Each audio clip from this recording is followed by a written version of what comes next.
My name is Maya Johnson, and at my 28th birthday dinner, my entire family walked out because I was being too depressing. They left me alone at our table with a $400 bill and tears streaming down my face. But what they didn't know was that the quiet woman in the corner booth had been watching everything unfold. And what I didn't know was that she wasn't just any regular customer. She was Elena Rodriguez, CEO of a billion-dollar tech empire. 3 hours later, she would own the restaurant, and my life would never be the same. Before we jump back in, tell us where you're tuning in from, and if this story touches you, make sure you're subscribed, because tomorrow I've saved something extra special for you. I've always been the one in my family who feels too much. While my sister Jessica glides through life with her perfect Instagram feed and brand partnerships, I'm the one who cries during commercial breaks and thinks too deeply about why the barista at my coffee shop looked sad that morning. My parents, Linda and Robert Johnson, have never quite known what to do with a daughter who sees the world in shades of gray instead of Jessica's perpetual sunshine yellow. The morning of my birthday started like any other Saturday in October. Rain was tapping against the windows of my small one-bedroom apartment in Portland's Alberta Arts District, and I was curled up on my secondhand couch with a cup of coffee that had gone cold an hour ago. I'd been staring at my laptop screen for the past 3 hours, trying to finish a logo design for a local bakery that was paying me just enough to cover groceries for the week. My phone buzzed with the usual family group chat noise, photos of Jessica's morning workout, Mom's real estate success stories, Dad sharing articles about financial planning that none of us would read. I scrolled through the messages, looking for any mention of tonight's dinner. Nothing. It was my birthday, and the family chat was humming along as if it were any other day. I typed out a simple message. Looking forward to tonight. Thanks again for organizing dinner, Mom. The response was immediate from Jessica, a thumbs-up emoji. That was it.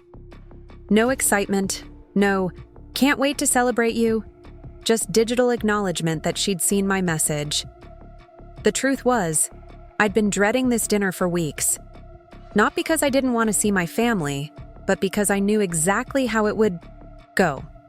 They'd ask about work. I'd mention that things were tight, and the mood would shift. Someone would change the subject to Jessica's latest collaboration with a skincare brand or Dad's recent promotion at the insurance company. I'd smile and nod and pretend that being forgotten in the middle of conversations about everyone else's achievements didn't sting. But this year felt different somehow. Maybe it was because I'd just lost my biggest freelance client the week before, a tech startup that decided they wanted to go in a different creative direction, which really meant they wanted someone cheaper. Maybe it was because I'd been spending more time at Grind Coffee House, watching other people live their lives while I tried to figure out mine. Or maybe it was because I'd been having those conversations with Elena, the quiet woman who always sat in the corner booth. Elena had become part of my routine over the past 6 months. She was always there when I arrived at 9 in the morning, already settled with her black coffee and blueberry muffin, reading what looked like business magazines, though I never paid close attention to the covers. She was probably in her mid-40s, with silver-streaked dark hair that she wore in a simple ponytail, and she had this way of listening that made you want to tell her everything. We'd started with simple pleasantries, comments about the weather, compliments on each other's coffee choices, but gradually our conversations had deepened. She'd ask about my work, and I'd find myself telling her about the challenges of freelance design, how I dreamed of opening my own gallery someday, but could barely afford rent on my tiny apartment. She'd nod and ask thoughtful questions, never offering unsolicited advice, but somehow making me feel heard in a way that my own family rarely did. Elena had this presence about her, calm and assured, like someone who had seen enough of the world to understand that most problems were smaller than they seemed, but that the feelings they created were still valid. Last Tuesday, I'd been particularly low after losing the client, and Elena had noticed immediately. "Rough morning?" she'd asked, and before I knew it, I was telling her everything. How I felt like I was disappointing everyone, How my family saw my struggles as character flaws rather than temporary setbacks. How I sometimes wondered if they'd be happier if I just pretended everything was fine all the time like Jessica did. Elena had listened without judgment, stirring her coffee slowly while I rambled. When I finished, she'd looked at me with those sharp, kind eyes and said, "You know, Maya, there's something to be said for people who are brave enough to be real in a world that rewards performance. Most people spend their whole lives learning what you already know. That authenticity is worth more than approval." Her words had stayed with me all week, circling in my mind as I prepared for tonight's dinner. I'd even practiced being more positive, rehearsing upbeat responses to questions about work and life. Maybe if I could just get through one family gathering without bringing down the mood, things would be different. I spent the afternoon getting ready with more care than usual. I chose a deep emerald dress that brought out my eyes, spent time on my makeup, even straightened my usually unruly brown hair. Looking in the mirror, I felt almost pretty, almost like someone who deserved to be celebrated. The reflection staring back at me looked confident, put together, ready to handle whatever the evening might bring. Riverside Bistro was exactly as I remembered it. Exposed brick walls lined with local artwork, soft jazz playing in the background, and warm lighting that made everyone look like they were starring in their own romantic movie. This place held significance for me. It was where my parents had taken me for my first adult birthday dinner when I turned 21, where they'd treated me like a grown-up for the first time. Tonight, I hoped, would recapture some of that magic.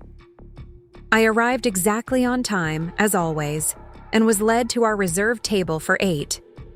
The hostess, a young woman with purple-streaked hair and kind eyes, smiled warmly as she handed me a menu. "Birthday celebration?" she asked, noticing the small birthday girl pin that Jessica had insisted I wear in our group chat planning session. "Yes," I said, feeling suddenly self-conscious about the pin. "My family should be here soon." 20 minutes later, I was still sitting alone, checking my phone every 30 seconds, and making apologetic eye contact with the server who kept approaching to ask if I was ready to order. The table felt enormous around me, all those empty chairs like accusations. Finally, my parents arrived, followed closely by Jessica and her boyfriend Tyler, then Aunt Carmen and Uncle Mike, and finally Connor, a family friend's son who my mother was perpetually trying to set me up with despite my complete lack of interest. "Sorry, sweetheart," Mom said, leaning down to give me a quick kiss on the cheek. Traffic was absolutely insane coming from Beaverton. She was wearing her work clothes still, a sharp blazer and perfectly applied lipstick that somehow never smudged no matter what she ate. Everything about my mother was precise, controlled, successful. Dad squeezed my shoulder as he took his seat. "Happy birthday, kiddo. How's the freelance world treating you?" His question was kind, but I could already hear the underlying concern. Robert Johnson was a man who believed in steady paychecks and health insurance, and my career choice baffled him on a fundamental level. Jessica slid into the chair across from me, her phone already in her hand. She looked stunning as always. Blonde hair and perfect beach waves, makeup that had probably taken an hour but looked effortless, wearing a white dress that somehow made her look both innocent and sophisticated. "Maya, you look so pretty," she said, glancing up from her screen long enough to smile. "I love that dress on you. Very slimming." The backhanded compliment hit exactly as intended, but I smiled anyway. "Thanks, Jess. You look beautiful too." Tyler, Jessica's boyfriend of 2 years, nodded in my direction. He was the kind of guy who looked like he'd stepped out of a fitness magazine. All clean lines and perfect teeth and enthusiasm for things like protein smoothies and morning workouts. "Happy birthday, Maya. Jess was just telling me about your art stuff." Preparing and narrating this story took us a lot of time, so if you are enjoying it, subscribe to our channel. It means a lot to us. Now back to the story. My name is Maya Johnson, and at my 28th birthday dinner, My entire family walked out because I was being too depressing. They left me alone at our table with a $400 bill and tears streaming down my face. But what they didn't know was that the quiet woman in the corner booth had been watching everything unfold. And what I didn't know was that she wasn't just any regular customer. She was Elena Rodriguez, CEO of a billion-dollar tech empire. 3 hours later, she would own the restaurant, and my life would never be the same. Before we jump back in, tell us where you're tuning in from, and if this story touches you, make sure you're subscribed, because tomorrow I've saved something extra special for you. I've always been the one in my family who feels too much. While my sister Jessica glides through life with her perfect Instagram feed and brand partnerships, I'm the one who cries during commercial breaks and thinks too deeply about why the barista at my coffee shop looked sad that morning. My parents, Linda and Robert Johnson, have never quite known what to do with a daughter who sees the world in shades of gray instead of Jessica's perpetual sunshine yellow. The morning of my birthday started like any other Saturday in October. Rain was tapping against the windows of my small one-bedroom apartment in Portland's Alberta Arts District, and I was curled up on my secondhand couch with a cup of coffee that had gone cold an hour ago. I'd been staring at my laptop screen for the past 3 hours, trying to finish a logo design for a local bakery that was paying me just enough to cover groceries for the week. My phone buzzed with the usual family group chat noise, photos of Jessica's morning workout, mom's real estate success stories, dad sharing articles about financial planning that none of us would read. I scrolled through the messages, looking for any mention of tonight's dinner. Nothing. It was my birthday, and the family chat was humming along as if it were any other day. I typed out a simple message. Looking forward to tonight. Thanks again for organizing dinner, Mom. The response was immediate from Jessica, a thumbs-up emoji. That was it. No excitement, no, can't wait to celebrate you, just digital acknowledgement that she'd seen my message. The truth was, I'd been dreading this dinner for weeks. Not because I didn't want to see my family, but because I knew exactly how it would go. They'd ask about work. I'd mention that things were tight, and the mood would shift. Someone would change the subject to Jessica's latest collaboration with a skincare brand or Dad's recent promotion at the insurance company. I'd smile and nod and pretend that being forgotten in the middle of conversations about everyone else's achievements didn't sting. But this year felt different somehow. Maybe it was because I'd just lost my biggest freelance client the week before, a tech startup that decided they wanted to go in a different creative direction, which really meant they wanted someone cheaper. Maybe it was because I'd been spending more time at Grind Coffee House, watching other people live their lives while I tried to figure out mine. Or maybe it was because I'd been having those conversations with Elena, the quiet woman who always sat in the corner booth. Elena had become part of my routine over the past 6 months. She was always there when I arrived at 9 in the morning, already settled with her black coffee and blueberry muffin, reading what looked like business magazines, though I never paid close attention to the covers. She was probably in her mid-40s, with silver-streaked dark hair that she wore in a simple ponytail, and she had this way of listening that made you want to tell her everything. We'd started with simple pleasantries, comments about the weather, compliments on each other's coffee choices, but gradually our conversations had deepened. She'd ask about my work, and I'd find myself telling her about the challenges of freelance design, how I dreamed of opening my own gallery someday, but could barely afford rent on my tiny apartment. She'd nod and ask thoughtful questions, never offering unsolicited advice, but somehow making me feel heard in a way that my own family rarely did. Elena had this presence about her, calm and assured, like someone who had seen enough of the world to understand that most problems were smaller than they seemed, but that the feelings they created were still valid.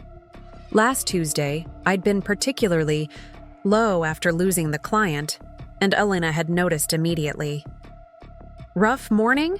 she'd asked, and before I knew it, I was telling her everything.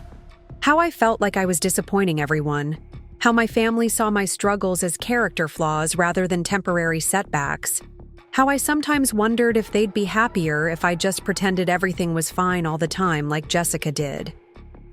Elena had listened without judgment, stirring her coffee slowly while I rambled. When I finished, she'd looked at me with those sharp, kind eyes and said, "You know, Maya, there's something to be said for people who are brave enough to be real in a world that rewards performance. Most people spend their whole lives learning what you already know. That authenticity is worth more than approval." Her words had stayed with me all week, circling in my mind as I prepared for tonight's dinner. I'd even practiced being more positive, rehearsing upbeat responses to questions about work and life. Maybe if I could just get through one family gathering without bringing down the mood, things would be different. I spent the afternoon getting ready with more care than usual. I chose a deep emerald dress that brought out my eyes, spent time on my makeup, even straightened my usually unruly brown hair. Looking in the mirror, I felt almost pretty, almost like someone who deserved to be celebrated. The reflection staring back at me looked confident, put together, ready to handle whatever the evening might bring. Riverside Bistro was exactly as I remembered it. Exposed brick walls lined with local artwork, soft jazz playing in the background, and warm lighting that made everyone look like they were starring in their own romantic movie. This place held significance for me.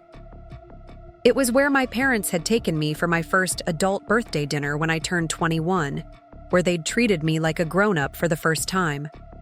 Tonight, I hoped, would recapture some of that magic. I arrived exactly on time, as always, and was led to our reserved table for 8. The hostess, a young woman with purple-streaked hair and kind eyes, smiled warmly as she handed me a menu. "Birthday celebration?" she asked, noticing the small birthday girl pin that Jessica had insisted I wear in our group chat planning session. "Yes," I said, feeling suddenly self-conscious about the pin. "My family should be here soon." 20 minutes later, I was still sitting alone, checking my phone every 30 seconds, and making apologetic eye contact with the server who kept approaching to ask if I was ready to order.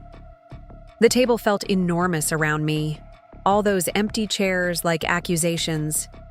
Finally, my parents arrived, followed closely by Jessica and her boyfriend Tyler, then Aunt Carmen and Uncle Mike, and finally Connor, a family friend's son who my mother was perpetually trying to set me up with despite my complete lack of interest. "Sorry, sweetheart," Mom said, leaning down to give me a quick kiss on the cheek. Traffic was absolutely insane coming from Beaverton. She was wearing her work clothes still, a sharp blazer and perfectly applied lipstick that somehow never smudged no matter what she ate. Everything about my mother was precise, controlled, successful. Dad squeezed my shoulder as he took his seat. "Happy birthday, kiddo. How's the freelance world treating you?" His question was kind, but I could already hear the underlying concern. Robert Johnson was a man who believed in steady paychecks and health insurance, and my career choice baffled him on a fundamental level. Jessica slid into the chair across from me, her phone already in her hand. She looked stunning as always. Blonde hair and perfect beach waves, makeup that had probably taken an hour but looked effortless, wearing a white dress that somehow made her look both innocent and sophisticated. "Maya, you look so pretty," she said, glancing up from her screen long enough to smile. "I love that dress on you. Very slimming." The backhanded compliment hit exactly as intended, but I smiled anyway. "Thanks, Jess. You look beautiful too." Tyler, Jessica's boyfriend of 2 years, nodded in my direction. He was the kind of guy who looked like he'd stepped out of a fitness magazine. All clean lines and perfect teeth and enthusiasm for things like protein smoothies and morning workouts. "Happy birthday, Maya. Jess was just telling me about your art stuff." I watched it all happen, smiling and nodding and making appropriate congratulatory sounds, while inside I felt something cold and hard settling in my chest. This was supposed to be my birthday dinner, my celebration, my moment. But here we were, planning Jessica's success party instead. That's incredible, Jess, I said, and I meant it. Despite everything, I loved my sister and wanted her to succeed. You've worked really hard for this. Thanks, Maya, she said, already back to scrolling through her phone. Samantha wants to set up a call for tomorrow to discuss details. This is all happening so fast. Mom was practically vibrating with excitement. We should call your grandmother. She'll be so proud. And I need to update my Facebook status. My daughter, the model. She's an influencer, Mom, not a model, Jessica corrected, but she was smiling. She loved being the center of attention, and she was good at it. Unlike me, she seemed to expand under scrutiny rather than shrink from it. As our food arrived, the conversation continued to revolve around Jessica's opportunity. I ate my salmon, mechanically, tasting nothing, while they discussed photo shoots and marketing strategies and the importance of negotiating a good contract. I tried to interject a few times, asking thoughtful questions about the timeline, offering my perspective. As someone who worked in visual marketing, but my contributions were met with polite acknowledgement before the conversation moved on. Halfway through dinner, I made another attempt to steer things back to my own life. I actually had some good news this week too, I said during a brief lull in the Jessica celebration. Remember that design award I mentioned? Well, the organization asked me to speak at their upcoming conference about emerging trends in local business branding. That's nice, honey, Mom said absently, cutting her chicken. When is that? Next month. It's my first speaking engagement, and I'm really excited about the opportunity to... Speaking of opportunities, Tyler interrupted. Jess, did you tell them about your follower growth this quarter? The numbers are insane. And just like that, we were back to Jessica's success story. I felt my throat tighten with frustration and something dangerously close to tears. This was exactly what always happened. Every time I tried to share something positive, something I was proud of, it got overshadowed by someone else's bigger, shinier achievement. I excused myself to go to the bathroom, needing a moment to collect myself before I said something I'd regret. In the mirror above the sink, I looked pale and tired despite my earlier effort with makeup. The birthday girl pin felt ridiculous now, childish and desperate. I splashed cold water on my wrists and took several deep breaths, trying to calm the storm building in my chest. This was my birthday. I deserved to be celebrated, to be heard, to matter for one evening.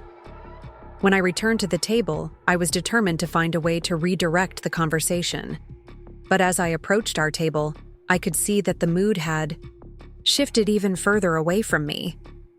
Jessica was showing everyone photos on her phone, Dad was taking notes about something on his napkin, and Mom was already planning what seemed to be an entirely different celebration dinner for next weekend. I slid back into my seat, and Connor, who had been quietly eating his pasta throughout most of the evening, turned to me with what seemed like genuine concern. How are you holding up, Maya? This is a lot of excitement for your birthday dinner. His kindness almost undid me completely.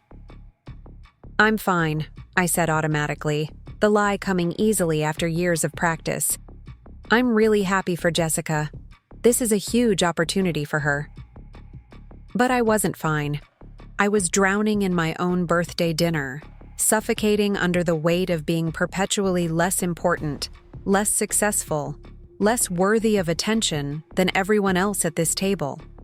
The worst part was that I couldn't even be angry about it, without confirming their belief that I was too sensitive, too dramatic, too much. As if summoned by my thoughts, Mom looked over at me with that expression I knew too well, the one that said she could sense my mood shifting and was preparing to manage it. Maya, sweetie, you're being awfully quiet. Everything okay? The question was loaded with warning. Don't ruin this. Don't be difficult. Don't bring down the mood with your problems. I could feel everyone's attention on me suddenly, and not in the way I'd wanted all evening. I'm just tired, I said, which was true, but not the whole truth. It's been a long week. You know what you need? Jessica said, looking up from her phone with the bright enthusiasm of someone about to offer unsolicited advice. You need to put yourself out there more. Like, really put yourself out there. Maybe start an Instagram account for your design work? I could help you with content strategy. The suggestion hung in the air, well-meaning but somehow making everything worse. Jessica's solution to my struggles was to become more like her, to turn my art into content, to perform my creativity instead of simply creating. I appreciate that, I said carefully, but I'm not sure social media is the right fit for my work style. See, that's your problem right there, Tyler chimed in, pointing his fork at me for emphasis. You're too precious about your art. In today's market, you have to be willing to adapt, to meet people where they are. Everyone's on social media. I felt something snap inside me, a thin wire that had been stretched too tight for too long. My work isn't precious, I said, my voice sharper than I intended. It's just different from Jessica's. Not everything has to be optimized for likes and follows. The table went quiet. Jessica's eyebrows rose slightly. Tyler looked taken aback, and I could see Mom gearing up for damage control. Maya, Mom said in her smoothest real estate agent voice, no one's criticizing your work. We're just trying to help you be more successful. But what if I don't want that kind of success? The words came out before I could stop them, carrying months of frustration and years of feeling misunderstood. What if I want to create work that means something instead of work that gets the most engagement? Dad shifted uncomfortably in his seat. Honey, meaning is great, but meaning doesn't pay the bills. You just told us you lost your biggest client. Maybe it's time to consider some practical adjustments to your approach. Right, I said, feeling my voice getting louder despite my efforts to control it. Because my approach is the problem, not the fact that everyone expects art to be free, or that small businesses don't value good design, or that freelancers are constantly undercut by people willing to work for nothing. Maya, Jessica said, her voice taking on that older sister tone she used when she thought I was being unreasonable. You're getting really worked up about this. Maybe we should just enjoy dinner. This is supposed to be my birthday dinner, I said, and now I could hear the emotion creeping into my voice despite all my efforts to stay calm. We've spent the entire evening talking about everyone else's life except mine. When I try to share something I'm excited about, it gets dismissed or ignored. When I try to explain what I'm going through, it gets turned into a problem that needs fixing. The silence that followed was deafening. I could feel the eyes of other diners turning toward our table, drawn by the tension that was probably radiating from our little corner of the restaurant. The server, who had been approaching with the dessert menu, veered away toward another table. Sweetie, Mom said finally, her voice careful and controlled. You're being a little dramatic. We've all been very supportive of your career choices, even when we don't always understand them. Dramatic. There it was. The word that had followed me through every family gathering, every attempt to express genuine emotion, every moment when I dared to want more than what was being offered. I'm not being dramatic, I said quietly. I'm being honest. There's a difference. Okay, Dad said, clearly ready to end this conversation before it went any further. Let's all take a breath here. This is Maya's birthday, and we're here to celebrate. Why don't we order dessert and talk about something else? But the damage was done. The careful pretense of celebration had cracked, and everyone could see the uncomfortable truth underneath. I wasn't just the family member who felt too much. I was the one who said what everyone else was thinking but didn't want to acknowledge. Jessica's phone buzzed again, and she glanced at it before standing up abruptly. Actually, she said, grabbing her purse, Samantha wants to do a quick video call tonight to discuss some preliminary ideas. Would it be okay if Tyler and I headed out a little early? The relief around the table was palpable. Here was an escape route, a way to end this increasingly uncomfortable evening before it got any worse. Of course, Mom said quickly. This is such an exciting opportunity. We understand completely. One by one, they all found reasons to leave. Dad remembered an early morning conference call. Aunt Carmen suddenly felt a headache coming on. Uncle Mike offered to drive them home. Even Connor, dear sweet Connor, mumbled something about an early morning and made his apologies. Within 10 minutes, I was sitting alone at a table set for 8, watching my family's taillights disappear into the Portland drizzle. The server approached cautiously, probably wondering if the crazy lady at table 12 was going to cause any more scenes. "Can I get you anything else?" she asked gently. "Maybe some coffee? Dessert?" I looked around the restaurant, at all. The other tables full of people celebrating together, laughing together, enjoying each other's company. Families who actually wanted to be in the same room. Friends who listened to each other. Couples who chose each other every day. "Just the check, please," I said, my voice barely above a whisper. As she walked away, I felt the tears finally come. Not the angry tears I'd been fighting all evening, but the deep, hollow tears of someone who had just realized something fundamental about her place in the world. I wasn't the family member who felt too much. I was the family member who reminded them that feeling anything at all was inconvenient, uncomfortable, and ultimately unwelcome. I was crying quietly into my napkin when I heard a gentle voice beside me. "Excuse me, Maya?" I looked up to see Elena standing next to my table, wearing jeans and a simple sweater, looking nothing like the composed woman from the coffee shop, and everything like someone who had just witnessed something that broke her heart. "Elena?" I said, wiping my eyes quickly. "What are you doing here?" She gestured toward the corner booth where she usually sat at Grind Coffee House. Tonight, it held an untouched dinner and a glass of wine. I was having dinner when I heard my name mentioned. Something about the restaurant's financial troubles? She paused, studying my tear-stained face. "But more importantly, are you okay?" I laughed, but it came out as more of a sob. "I'm having the most pathetic birthday ever. My whole family just walked out because I was apparently bringing down the mood by existing." Elena's expression darkened slightly. "They left you here alone? On your birthday?" "With the bill," I added, pulling out my wallet and calculating how much this disaster was going to cost me. $400 I couldn't afford for a dinner I'd barely eaten, and a celebration that had never really been about me anyway. Elena sat down in the chair Jessica had vacated, uninvited but somehow exactly where I needed her to be. "Maya?" she said, her voice carrying an authority I'd never heard from her before. "Can I ask you something? And I want you to answer honestly." I nodded, too exhausted to do anything but tell the truth.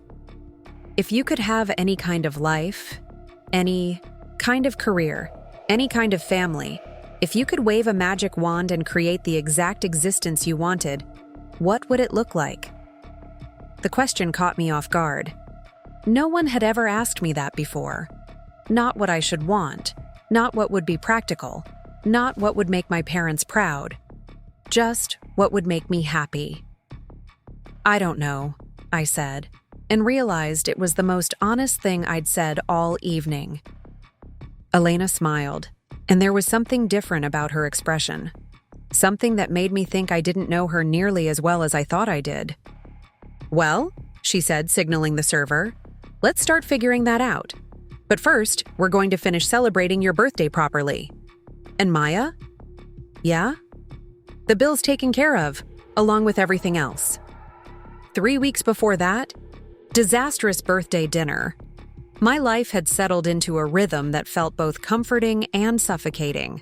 Every morning at 8:45, I would grab my laptop bag and walk the 6 blocks from my apartment to Grind Coffee House, where the smell of freshly ground beans and the soft chatter of morning regulars created a cocoon of productivity that I couldn't seem to find anywhere else. My apartment was too quiet, too filled with the weight of unpaid bills and half-finished projects. The co-working space downtown was too expensive for my inconsistent income, and the public library felt too much like admitting I couldn't afford a real office. But Grind Coffee House, with its mismatched furniture and local art covering every wall, felt like neutral territory where I could pretend to be a successful freelancer instead of someone barely keeping her head above water. Elena was always there before me, settled in her corner booth with that same black coffee and blueberry muffin, reading what I now realize were probably financial reports disguised as casual magazines. She had this way of acknowledging my arrival, with a small nod and a smile that made me feel seen without being intrusive. In a world where I often felt invisible, those small moments of recognition had become more important than I wanted to admit. Our conversations had started accidentally. One morning in September, I'd been struggling with a particularly difficult client who wanted their logo to pop more without being able to articulate what that meant. I must have been making frustrated noises because Elena had looked up from her reading and asked if everything was all right. Before I knew it, I was explaining the impossible balance of client management and creative integrity, and she was listening with the kind of focused attention that made you feel like your problems actually mattered. "You know," she had said thoughtfully, stirring her coffee, "I've found that when people can't explain what they want, it's usually because they don't actually know. They just know they want to feel something different when they look at your work. Maybe instead of asking what they want it to look like, ask them how they want their customers to feel." It was such simple advice, but it had completely shifted my approach to client communication. More importantly, it had been offered without judgment, without the underlying suggestion that my struggle was evidence of some fundamental inadequacy. Elena had a way of making observations that felt like gifts rather than criticisms. Our morning conversations became a highlight of my routine. Elena would ask about my projects, and I'd find myself talking not just about the technical challenges, but about my bigger dreams and frustrations. She never offered the kind of cheerful optimism that my family specialized in, the just think positive approach that made me feel like my very real concerns were character flaws. Instead, she asked questions that helped me think through problems, offered perspectives I hadn't considered, and somehow always left me feeling more capable than when we'd started talking. I started looking forward to those conversations more than I probably should have.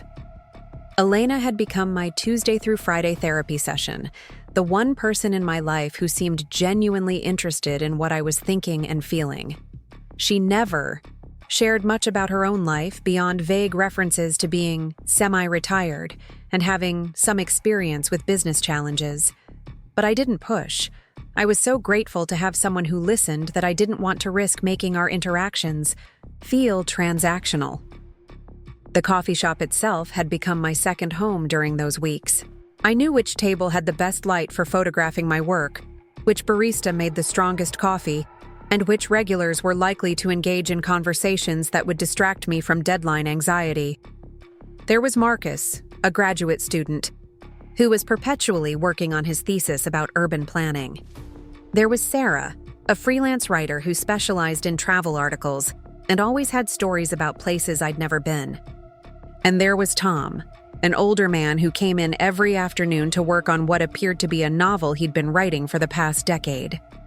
These peripheral relationships, built on shared coffee shop citizenship rather than blood or obligation, felt easier than the complicated dynamics of my actual family. No one at Grind Coffee House expected me to be anyone other than who I was on any given day.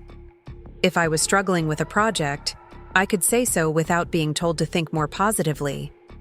If I was excited about a small victory, I could share it without having it immediately overshadowed by someone else's bigger achievement. My family, meanwhile, continued to exist in their own world of steady paychecks and clear success metrics. Mom's real estate business was thriving in Portland's competitive market, and she had a way of mentioning her sales numbers that made my variable income feel like a personal failing. Dad's job at the insurance company provided the kind of stability that he believed everyone should aspire to, and he couldn't understand why I'd chosen a career path that involved so much uncertainty. Jessica's influence was growing by the month. Her Instagram account had crossed the 50,000 follower mark, and brands were starting to reach out with collaboration opportunities that actually paid real money. She had turned her natural charisma and photogenic lifestyle into a business, and everyone in the family treated her like she had cracked some secret code of modern success. During family dinners at my parents' house in Beaverton, I would sit at their kitchen table and listen to updates about Jessica's latest partnership deals and Dad's quarterly performance reviews and Mom's newest listing in the West Hills. When the conversation turned to me, it felt like an afterthought, a box to check before moving on to more interesting topics. "How's the design work going, Maya?" Mom would ask, usually while clearing dishes or checking her phone, and I would give some version of, "Fine, staying busy," because any more detailed answer seemed to make everyone uncomfortable. If I mentioned struggling to find clients, Dad would launch into advice about networking and business development that made it clear he thought my problems were the result of insufficient effort. If I mentioned a successful project, it would be acknowledged briefly before the conversation moved. On to Jessica's latest brand collaboration. The pattern had become so predictable that I'd started preparing neutral responses in advance, sound bites that would satisfy their need to check in without creating any awkward moments where my actual feelings might intrude on the family's preferred narrative of everything being fine. But everything wasn't fine, and those weeks leading up to my birthday had been particularly challenging. The loss of my biggest client had created a financial crisis that I was trying to solve without admitting to my family how serious it was. I'd been taking on projects that paid quickly rather than projects that excited me creatively, and the work was starting to feel mechanical and soulless. I spent hours each day applying for new clients, writing custom proposals that tried to strike the perfect balance between confident and affordable. The rejection emails were starting to blur together, form letters that thanked me for my interest while explaining that they had decided to go in a different direction. Each rejection felt personal, even though I knew it probably wasn't. The worst part was that I could feel myself starting to doubt not just my business model, but my talent. When you're constantly being told that your prices are too high, or your style isn't quite right, or your timeline doesn't work for their needs, it becomes easy to internalize the idea that maybe you're not as good as you thought you were. Maybe Jessica and Tyler were right about needing to adapt, to make my work more marketable, more like what everyone else was doing. Those doubts followed me everywhere, including to my morning conversations with Elena. I found myself apologizing for complaining, minimizing my struggles, trying to present a more positive version of my situation than what I was actually experiencing. But Elena had a way of seeing through those attempts at false cheerfulness. "You know, Maya," she had said one Thursday morning when I was trying to spin a particularly brutal client rejection into a learning experience, "there's nothing wrong with admitting that things are hard right now. Acknowledging difficulty isn't the same as giving up." Her words had hit me like a gentle slap, waking me up to how much energy I was spending on trying to seem fine when I wasn't. Elena had this gift for stating obvious truths that somehow didn't feel obvious until she said them out loud. "I just don't want to be one of those people who's always complaining," I'd said, stirring my latte with more force than necessary. "There's a difference between complaining and processing," Elena had replied. "Complaining is about wanting someone else to fix your problems. Processing is about trying to understand them so you can figure out what to do next." Those conversations with Elena were the only place where I felt permission to be honest about what I was going through. With my family, honesty felt like weakness.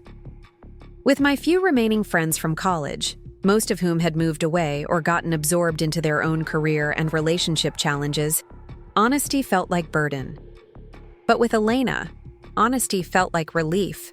I started bringing her small gifts as a way of showing appreciation for those morning conversations. A muffin from the bakery down the street, a small succulent from the farmer's market, a bookmark I'd designed featuring local Portland landmarks. She always accepted these tokens graciously, but I noticed that she never reciprocated in the traditional sense. Instead, her gifts came in the form of attention, advice, and the kind of careful questions that helped me think more clearly about my own life. Looking back now, I can see that Elena was studying me during those weeks. Not in a predatory way, but in the manner of someone trying to understand a puzzle. She would ask about my design process, my business philosophy, my thoughts on community and art and the role of creativity in society. At the time, I thought she was just someone who enjoyed thoughtful conversation. I had no idea that she was conducting an informal interview, evaluating whether I was someone worth investing in. The coffee shop itself seemed to be struggling during those weeks, though I didn't pay much attention to the signs at the time. There were fewer customers than usual, and I'd overheard the manager having tense phone conversations about vendor payments and lease negotiations. The local art on the walls hadn't been updated in months, and some of the regular events like open mic nights had been quietly canceled. I was too absorbed in my own financial stress to recognize that Grind Coffee House was probably facing its own version of the same problems. My daily routine during those weeks was both comforting and monotonous. I would arrive at the coffee shop around 9, settle into my usual table near the window, and spend the next 6 to 8 hours cycling between client work, new business, development, and administrative tasks that felt important, but never seemed to move me closer to any meaningful goals. Elena and I would have our morning conversation, usually lasting 15 to 20 minutes, and then we would both retreat into our respective work with the easy companionship of people who had learned to share space without feeling obligated to entertain each other. Lunch was usually a granola bar or a piece of fruit from home, because buying food out felt like an unnecessary expense when every dollar needed to be allocated toward rent and utilities. I would eat while working, scrolling through job boards and freelance platforms, sending follow-up emails to potential clients who hadn't responded to my initial outreach. The afternoons were the hardest part of each day. That's when the combination of caffeine crash and mounting anxiety would hit. When the gap between the life I wanted and the life I was actually living felt most pronounced. I would find myself staring out the window at other people going about their days, wondering if everyone else had some secret knowledge about how to make life work that I'd somehow missed learning. Those afternoon moments of despair usually prompted another conversation with Elena, who seemed to have an intuitive sense of when I needed encouragement. She would look up from her reading and ask how the day was going, and I would find myself confessing fears and frustrations that I hadn't even fully acknowledged to myself. Do you ever feel like you're living someone else's idea of your life? I'd asked her one particularly difficult Tuesday, when I'd spent the morning working on a logo for a company whose values I found questionable, but whose check I desperately needed. Elena had considered the question seriously before answering. I think most people do, at some point. The trick is figuring out whose ideas you've been following and whether they're actually serving you. But what if following my own ideas means disappointing everyone I care about? Then maybe, she'd said gently, you need to find people who care about the same things you do. Those words had stayed with me for days, circling in my mind. As I navigated family dinners and client meetings, and the endless stream of small compromises that seemed to define adult life, I'd started to realize that my problem wasn't just financial stress or career uncertainty. My problem was that I'd been trying to build a life that would make other people proud instead of a life that would make me happy. But knowing something, intellectually, and having the courage to act on it are completely different things. Even as I recognized the patterns that were making me miserable, I felt trapped by them. My family's expectations, my financial obligations, my own fears about what would happen if I stopped trying to be the person everyone thought I should be. The week before my birthday, those tensions had reached a breaking point. Jessica had called to discuss plans for the dinner, and she'd spent most of the conversation talking about her own upcoming projects. When I'd tried to share news about a speaking opportunity I'd been offered, she'd interrupted to ask if I thought her new headshots were flattering enough for a major brand campaign. That conversation had left me feeling particularly raw, and the next morning, Elena had noticed immediately. "You seem upset," she'd observed, and something about the kindness in her voice had opened the floodgates. I'd told her about the phone call with Jessica, about feeling like I was perpetually auditioning for my own family's attention, about the exhaustion of pretending that everything was fine when it so clearly wasn't.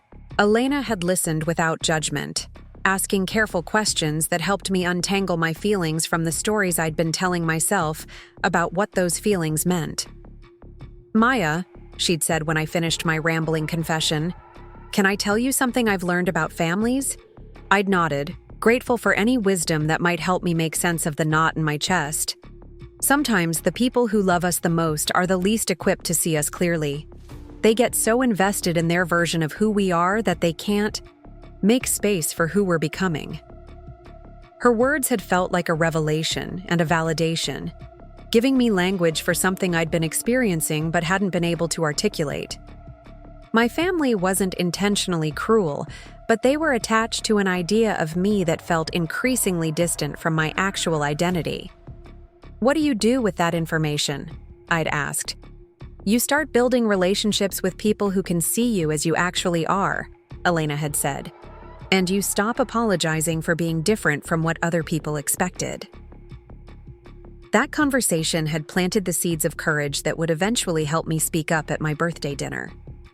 Elena had given me permission to want something different, to expect more from the people in my life, to believe that my feelings and dreams and struggles were worthy of attention and respect.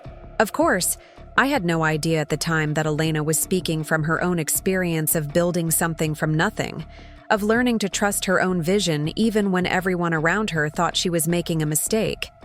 I thought she was just a kind stranger who happened to give good advice. I had no clue that she was someone who had spent decades turning impossible ideas into thriving realities. Someone who recognized the particular kind of frustration that comes from having vision without resources, passion without platform. The morning of my 28th birthday started with a phone call from Mom at 7:30, which was either very early or very late, depending on your perspective. I was still in bed, staring at the ceiling and trying to summon the energy to face another day, when her cheerful voice filled my quiet apartment. "Happy birthday, sweetheart," she sang into the phone with the kind of forced enthusiasm that real estate agents use when showing houses they know won't sell. "Are you excited about tonight? I made reservations for 7 o'clock at Riverside Bistro, just like we discussed." I rolled over and squinted at the clock, wondering how it was possible that my mother could sound so energetic before 8 in the morning. "Thanks, Mom. I'm looking forward to it." The lie came easily, which should have been my first warning sign. When you start your birthday by lying about your own feelings, the day is probably not going to unfold the way you hope. "It will. Jessica's so excited to see you," Mom continued, and I could hear the sound of coffee brewing in the background. "She has some big news to share. I don't want to spoil the surprise, but let's just say our girl is really making things happen for herself." Our girl. The phrase hit me like a small punch to the stomach. When had Jessica become our girl while I remained just another family member? When had her successes become family victories while my struggles remained personal failures? "That's great," I managed to say, trying to inject some genuine warmth into my voice. "I can't wait to hear about it." "And Connor's coming too," Mom added, as if she was announcing a special treat instead of an awkward obligation. I thought it would be nice to have some young people around to keep the energy up. Young people, as if turning 28 had somehow aged me out of my own demographic. As if I needed Connor's presence to make my birthday dinner more lively, more worthy of celebration. After hanging up, I lay in bed for another 30 minutes, trying to talk myself into feeling excited about the evening ahead. It was my birthday. My family was making an effort to celebrate with me. I should be grateful, not apprehensive. But the knot in my stomach suggested that my subconscious knew something my conscious mind wasn't ready to acknowledge. The day itself passed in a blur of routine activities that felt surreal against the backdrop of what was supposed to be a special occasion. I went to Grind Coffee House as usual, but Elena wasn't in her corner booth. Her absence felt like an omen, though I couldn't have explained why. The barista, a sweet girl named Kira with purple streaks in her hair, wished me happy birthday when I ordered my latte, and her genuine smile was the first moment of real warmth the day had offered. I spent the morning working on a logo design for a local yoga studio, trying to capture the sense of peace and groundedness that I desperately wished I could feel in my own life. The irony wasn't lost on me. Here I was, designing visual representations of serenity and balance while feeling increasingly anxious about a dinner that was supposed to be a celebration. Around noon, Jessica texted me a selfie from what appeared to be a professional photo shoot, all perfect lighting and flawless makeup. "Can't wait to celebrate you tonight," the message read, followed by 3 heart emojis and a birthday cake icon. The image was beautiful, and her sentiment was sweet, but something about it felt performative in a way that made me uncomfortable. I spent the afternoon getting ready with more care than I usually invested in my appearance. I wanted to look like someone worth celebrating, someone whose birthday mattered, someone who deserved attention and consideration. The emerald dress I'd chosen brought out the green flecks in my brown eyes, and I actually felt pretty for the first time in weeks. But as I stood in front of my bathroom mirror, applying a final coat of mascara, I couldn't shake the feeling that I was preparing for a performance rather than a celebration. I was getting ready to play the role of the grateful birthday girl, the sister who was happy to share her spotlight, the daughter who appreciated any attention she received. The drive to Riverside Bistro took longer than expected due to Portland's perpetually unpredictable traffic, and I arrived exactly on time to find myself the first person at our reserved table. The hostess, who couldn't have been older than 22, seemed genuinely excited to be seating someone for a birthday celebration. "Is this your first time here?" she asked as she led me to our table, which was positioned perfectly to have a view of the restaurant's main dining area. "No, actually. My parents brought me here for my 21st birthday," I said, remembering that earlier celebration with a mixture of nostalgia and melancholy. It was really special. "How wonderful that you're carrying on the tradition," she said, setting down menus with flourish. "I hope tonight is just as memorable." As I sat alone at the table, watching other diners enjoy their meals and conversations, I found myself thinking about that 21st birthday dinner. It had been different then. I was graduating from college, full of possibility and hope, still believing that the world was waiting for me to make my mark on it. My parents had seemed genuinely proud of my accomplishments, and Jessica had been too young to overshadow me with her own achievements. Now, 7 years later, I felt like I was sitting in the same restaurant but living in a completely different life. The possibilities had narrowed, the hope had been tempered by reality, and my family's pride had shifted to other shinier targets. When my family finally arrived, 20 minutes late and full of apologies about traffic that I'd somehow managed to navigate without delay, the energy at the table felt off from the very beginning.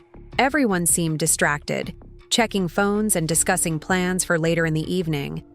It was as if my birthday dinner was just one item on a busy schedule, rather than the main event. The conversation during drinks felt stilted and superficial, like we were all actors who had forgotten our lines. Mom asked about work, but her attention was already drifting before I'd finished answering. Dad made jokes that fell flat. Jessica documented everything on her phone, more interested in capturing the perfect family moment than actually experiencing it. When I'd tried to share my excitement about the speaking opportunity, about my dreams for the gallery space, about anything that mattered to me, the responses had been polite but dismissive. Every attempt at genuine connection was met with practical concerns or gentle redirection toward safer topics. But it was Jessica's phone call that transformed the evening from disappointing to devastating. When she'd stepped away from the table to take that call from Luxe Beauty, I'd watched through the restaurant's windows as her face lit up with the kind of joy I couldn't remember seeing directed toward anything in my life. When she'd returned to announce her brand partnership, the table had erupted with an enthusiasm that made it clear how little energy they'd been investing in celebrating me. The contrast was stark and undeniable. Jessica's success was met with Genuine excitement, detailed questions, immediate plans for additional celebrations. My achievements were acknowledged briefly before being forgotten. Her dreams were supported and encouraged. Mine were seen as problems to be solved or phases to be outgrown. As I sat there, watching my family plan Jessica's future while ignoring my present, something fundamental shifted inside me. It wasn't anger exactly, though anger was certainly part of it. It was more like a curtain being pulled back, revealing the stage machinery behind what I'd thought was real affection. They didn't dislike me, I realized. They just didn't see me.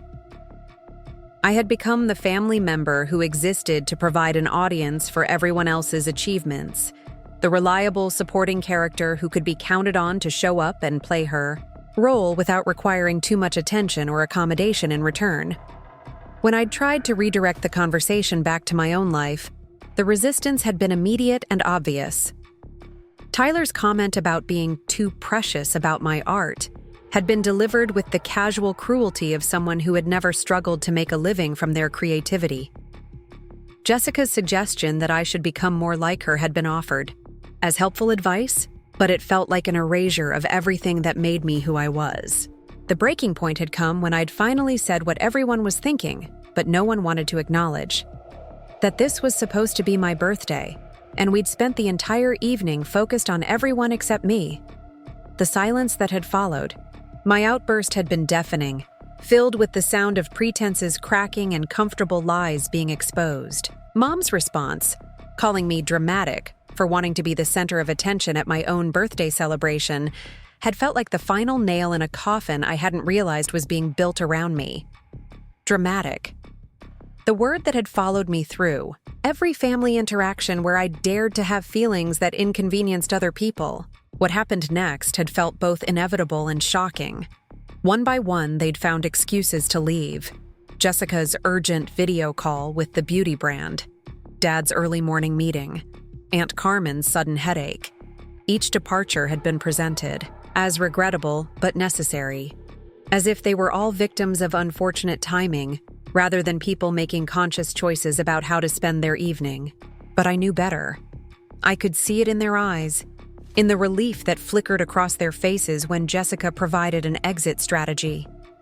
They were grateful for the opportunity to escape the awkwardness I'd created by insisting on being seen, by refusing to disappear quietly into the background of my own celebration. Connor had been the last to leave, and his goodbye had been the most honest. "I'm sorry, Maya," he'd said quietly, squeezing my shoulder. "You deserve better than this." His words had been kind, but they'd also confirmed what I was already beginning to understand, that everyone could see what was happening, but no one was going to do anything to stop it. I was on my own, just as I'd always been. Sitting alone at that table, surrounded by the detritus of a celebration that had never really been about me, I'd felt something break inside my chest. Not my heart exactly, though heartbreak was certainly part of it. It was more like the collapse of a structure I'd been building my entire life. The framework of beliefs and hopes that had told me I belonged somewhere, that I mattered to someone, that love was something I could earn if I just tried hard enough.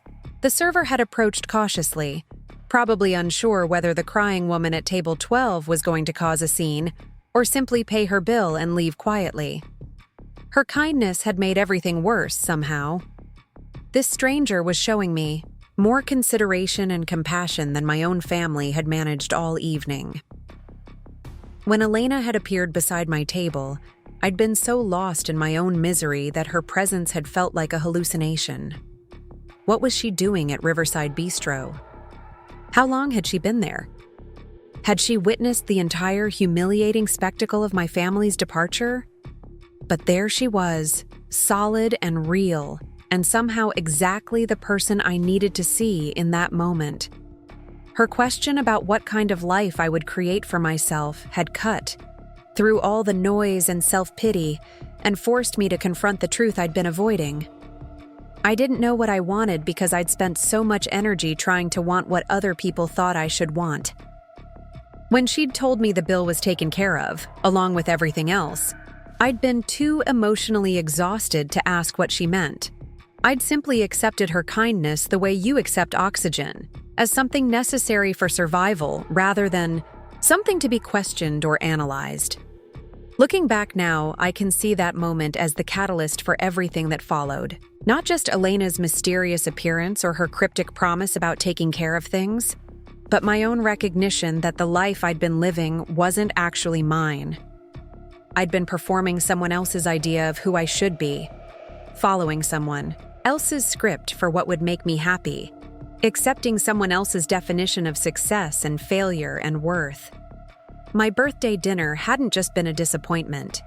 It had been a revelation, a moment of clarity that stripped away all the comfortable lies I'd been telling myself about my place in my family's world. They hadn't abandoned me that night. They'd simply stopped pretending that I'd ever really belonged in the first place. The next morning, I woke up in my own bed with no memory of how I'd gotten there. Elena had insisted on driving me home after what she'd diplomatically called a difficult evening, and the ride had passed in a blur of streetlights and gentle conversation that I was too emotionally drained to fully process. Now, staring at my ceiling in the gray light of a Portland autumn morning, the events of the previous night felt both surreal and devastatingly real. My phone was buzzing insistently on the nightstand, and I knew without looking that it would be my family attempting some version of damage control. The notifications told the story I'd expected: missed calls from Mom, apologetic texts from Dad, and a long message from Jessica that probably began with, "I hope you know we love you, but..." I set the phone aside without reading any of them. I wasn't ready to be managed back into their comfortable narrative where my hurt feelings were an overreaction and their behavior was justifiable. Instead, I found myself thinking about patterns, about all the ways that last night's disaster had been a culmination rather than an aberration.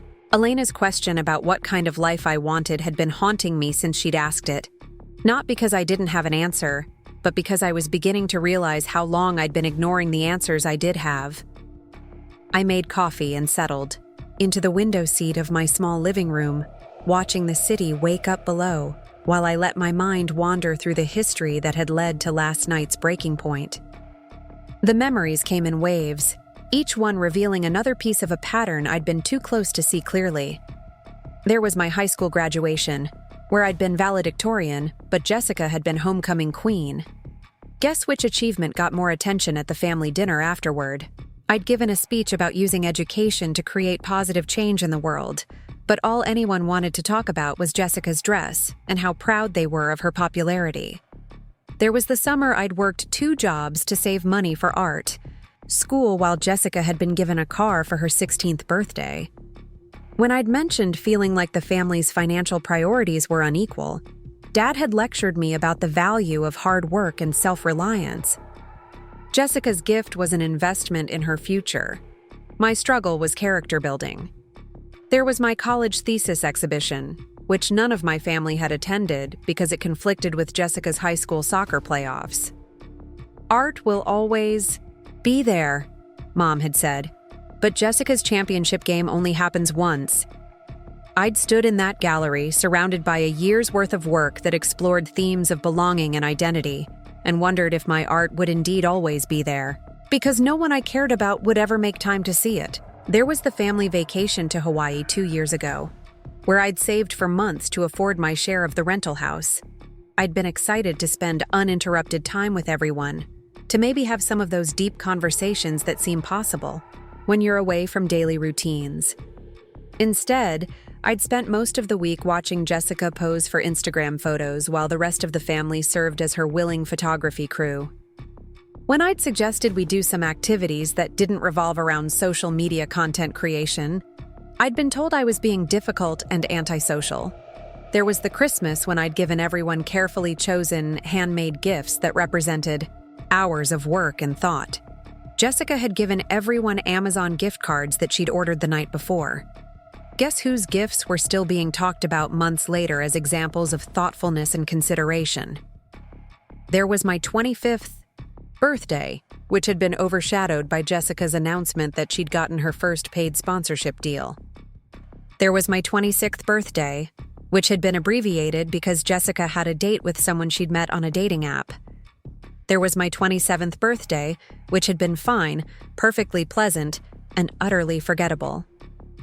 Each memory felt like evidence in a case I was building against my own family, which made me uncomfortable in a way that was hard to articulate. I loved these people. They weren't monsters or villains. They were just self-absorbed in a way that had trained me to accept invisibility as the price of belonging. The really painful realization was how complicit I'd been in creating and maintaining these patterns. Every time I'd swallowed my disappointment instead of expressing it, every time I'd made myself smaller to avoid conflict, every time I'd accepted crumbs of attention and called it love, I'd been teaching them that this treatment was acceptable. I'd become the family member who could be counted on to be understanding when plans changed, flexible when priorities shifted, grateful for whatever scraps of attention were left over after everyone else's needs had been met. I'd trained them to treat me as optional because I'd never insisted on being essential. But the pattern extended beyond my family. I started thinking about my friendships, my professional relationships, even my romantic history, and I could see the same dynamic playing out everywhere. I was attracted to people who needed rescuing, who appreciated my willingness to listen and support, but never quite reciprocated. I chose clients who were disorganized and demanding because I told myself that my patience and flexibility were valuable services. I dated men who were emotionally unavailable because I convinced myself that my understanding and acceptance would eventually be rewarded. I was the friend who always hosted but was never invited, the colleague who always covered extra work but never got promoted, the girlfriend who always accommodated but never got proposed to. I was everyone's supporting character, reliable and helpful and ultimately dispensable. The worst part was that I'd been proud of these qualities.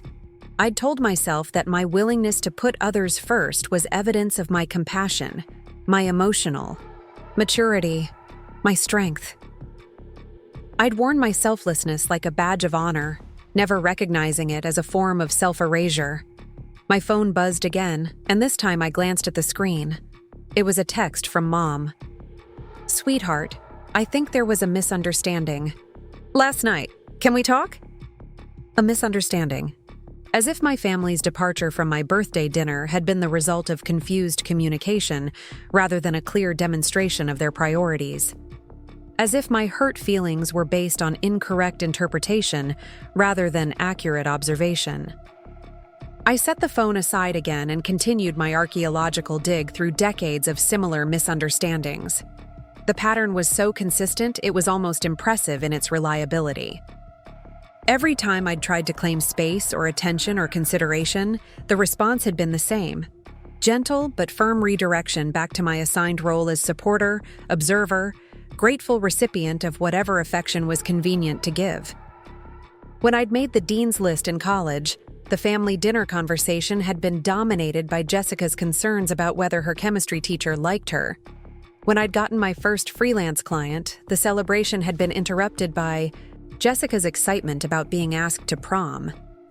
When I'd won that design award last year, the family group chat had been full of congratulations that lasted exactly long enough for Jessica to announce her follower milestone. It wasn't that they were intentionally cruel. It was that they were unconsciously selfish in a way that had trained them to see my needs as less urgent, my achievements as less impressive, my dreams as less worthy of investment than everyone else's. I was the family member whose feelings could be hurt without consequences, whose plans could be changed without consultation, whose presence could be taken for granted without appreciation. And I'd enabled all of it by being understanding, by being flexible, by being grateful for whatever I received instead of asking for what I actually needed. The realization was both liberating and terrifying. Liberating because it meant that my feelings weren't wrong or excessive or dramatic. Terrifying because it meant that changing these patterns would require confronting not just my family's behavior, but my own complicity in maintaining it. I thought about Elena's presence at the restaurant last night, about her mysterious comment about taking care of everything else.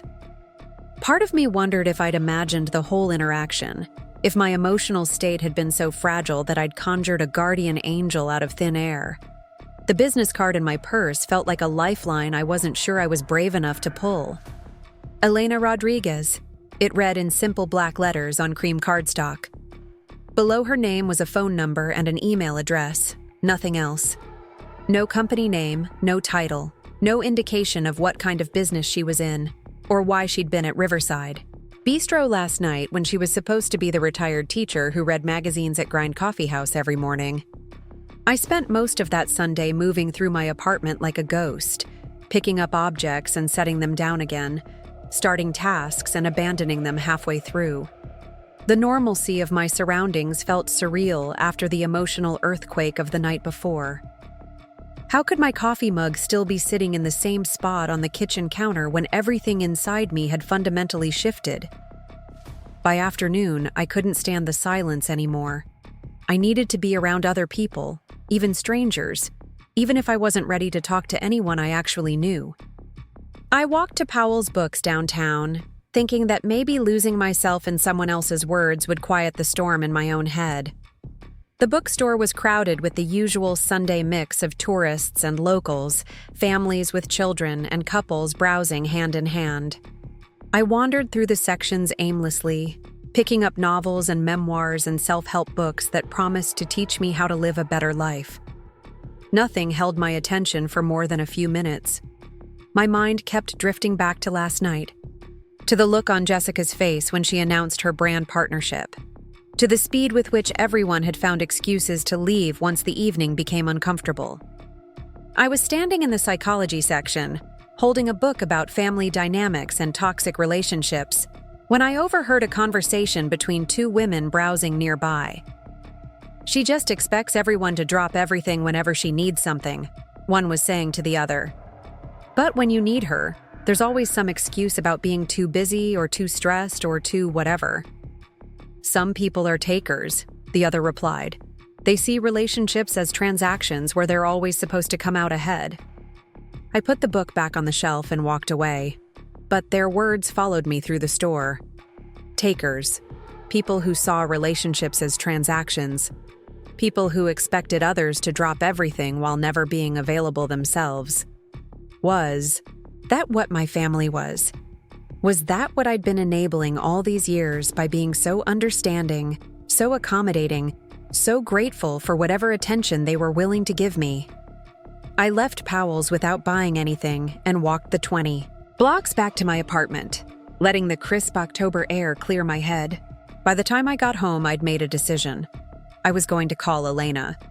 Not because I understood what was happening or what she might want from me, but because she was the only person in my life who had ever asked me what I wanted instead of telling me what I should want. Elena answered on the second ring, as if she'd been waiting for my call. "Maya," she said, and there was warmth in her voice that made my throat tight. "How are you feeling today?" "Confused," I said honestly, "and angry, and sad, and grateful that you were there last night. Even though I don't understand why you were there or what you meant about taking care of everything." Elena was quiet for a moment, and I could hear the sound of traffic in the background. "Would you like to meet for coffee tomorrow morning? I think it's time I told you the truth about who I am." "The truth?" I asked, though part of me had already begun to suspect that the woman I'd been having morning conversations with for months wasn't exactly who she'd appeared to be. "The truth," Elena confirmed. "Same place, same time." "But, Maya?" "Yes? Bring a notebook. You're going to want to take notes." She hung up before I could ask what kind of notes I might need to take, leaving me with more questions than I'd started with and a restless energy that made it impossible to sit still for the rest of the evening. I tried to distract myself with work, opening my laptop to tackle a logo design that was due Monday morning. But every time I tried to focus on color palettes and typography, my mind wandered back to Elena's cryptic phone call. What truth was she planning to tell me? Why did I need a notebook? And what had she meant last night when she said she'd take care of everything? Monday morning couldn't come fast enough. I barely slept, and I was at Grind Coffee House by 8:30, 30 minutes earlier than usual. Elena was already there, as always, but something was different about her demeanor. She was sitting straighter, looking more alert and purposeful than I'd ever seen her. She was wearing a tailored blazer instead of her usual cardigan, and her hair was styled rather than simply pulled back in a ponytail. When she saw me approach, she stood up and extended her hand for a formal handshake, as if we were meeting for the first time. "Maya Johnson," she said. "I'd like to properly introduce myself. I'm Elena Rodriguez, founder and CEO of Rodriguez Enterprises." I stared at her, notebook forgotten in my bag, trying to process what she'd just said. Rodriguez Enterprises was a name I recognized, a tech company that had been in the news recently for its innovative approach to sustainable business practices. Elena Rodriguez was supposed to be a billionaire, a woman who'd built an empire from nothing, one of the most successful entrepreneurs in the Pacific Northwest. Elena Rodriguez was not supposed to be the quiet woman who bought me coffee and listened to my problems every morning. "I don't understand," I said, sitting down heavily in my usual chair. "I'm exactly who I said I was," Elena said gently. "I just didn't mention what I do for a living. Or used to do, technically. I stepped down as CEO 6 months ago to focus on other projects. Other projects like sitting in coffee shops and pretending to be a retired teacher." Elena smiled, and for the first time since I'd known her, there was something mischievous in her expression. "I never said I was a retired teacher.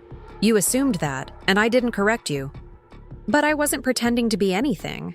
I was being exactly who I am, someone who enjoys good coffee and interesting conversation." My head was spinning. But why?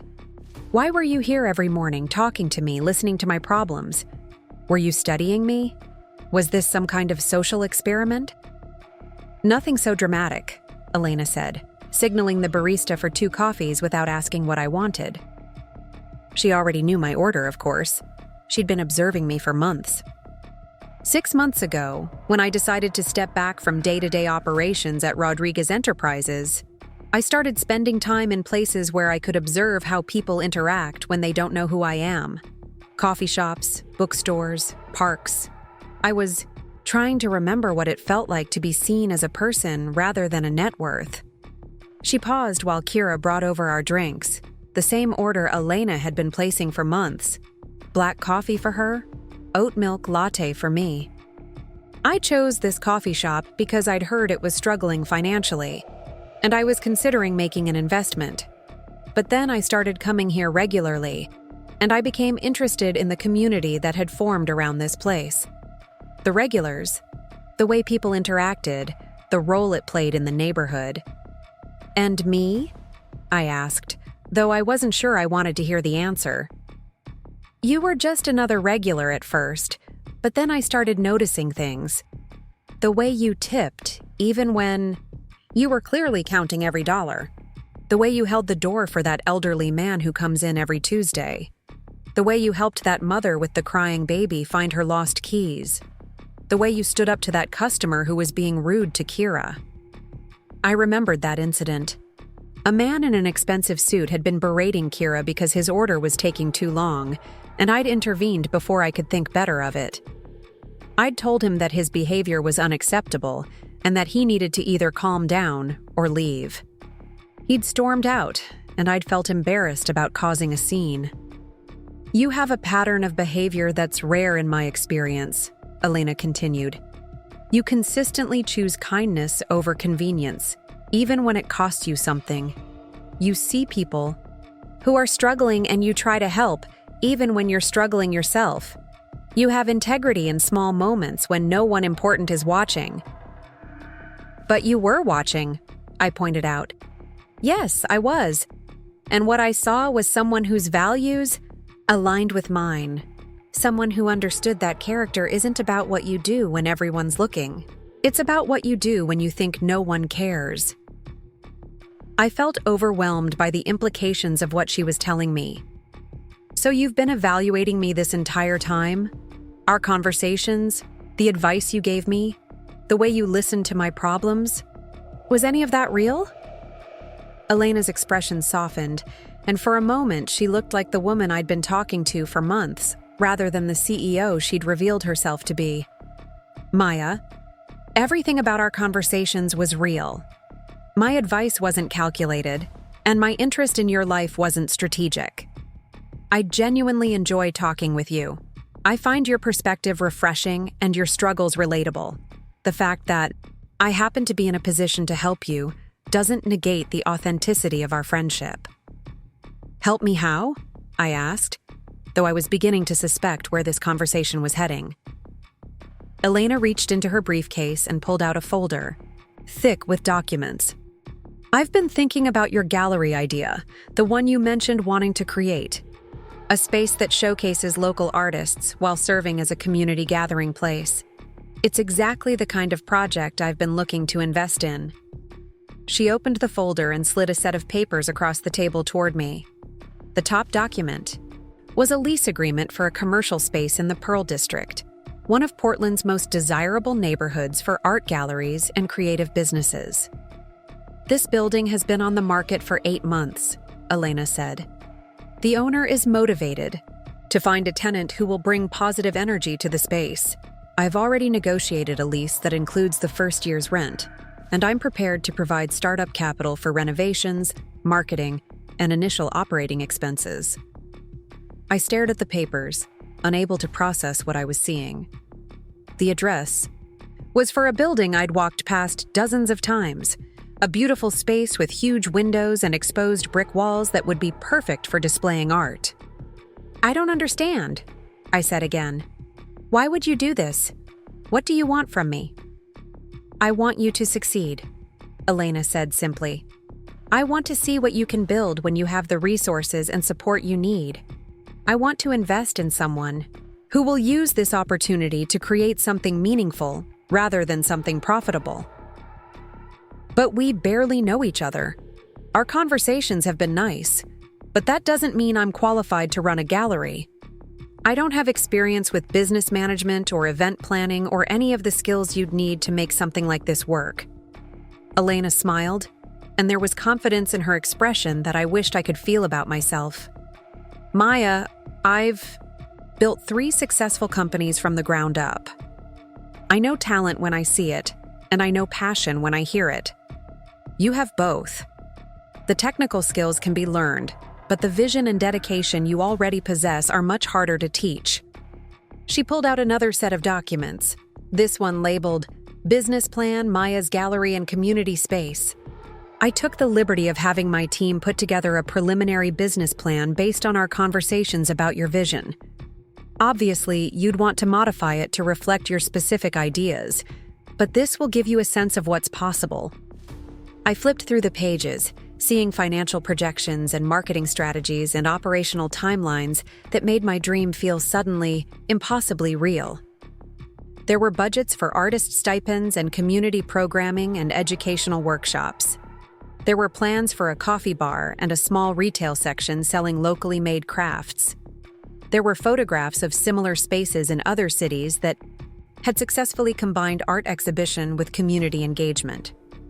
This is incredible, I said, my voice barely above a whisper. But I still don't understand why you're offering this to me. There must be dozens of people with more experience, more connections, more proven track records. Elena leaned back, in her chair, and for a moment she looked tired in a way that made her seem more human and less like a business mogul. Maya, I've spent the last 20 years of my life building companies and making money and accumulating power. I've been very successful by conventional measures, but I've also been very lonely. Success can isolate you from the kind of authentic human connections that make life meaningful. She gestured around the coffee shop, at the mismatched furniture, and local art, and the community of regulars who had become part of each other's daily routines. This place reminds me of who I was before I became successful. It reminds me of why I started building businesses in the first place, to create something that would make the world a little bit better. Somewhere along the way, I lost sight of that mission. I got caught up in growth and profit and market share, and I forgot that the point of building something is to leave the world better than you found it. She looked directly at me, and I could see vulnerability in her eyes that I'd never noticed before. When I watch you interact with people, when I listen to you talk about your vision for combining art and community, I remember what it feels like to care about something bigger than yourself. You remind me of who I used to be, and you inspire me to become who I want to be again. So this is about you, not me? I asked, not accusingly, but trying to understand the true motivation behind her offer. It's about both of us, Elena said. I need to invest in projects that align with my values, and you need resources to turn your vision into reality. But Maya, I want to be very clear about something. This isn't charity. I'm not offering to give you a gallery because I feel sorry for you. I'm offering to invest in your gallery because I believe you'll build something extraordinary. I sat back in my chair, feeling overwhelmed by the magnitude of what she was proposing. A few days ago, my biggest problem had been losing a freelance client. Now I was being offered the opportunity to create the kind of space I'd only dreamed about. What about last night? I asked. At the restaurant? You said you'd take care of everything. What did you mean? Elena's expression grew serious, and I could see the business executive she'd been for 2 decades. I meant exactly what I said. After you left the restaurant last night, I had a conversation with the owner about Riverside Bistro's financial situation.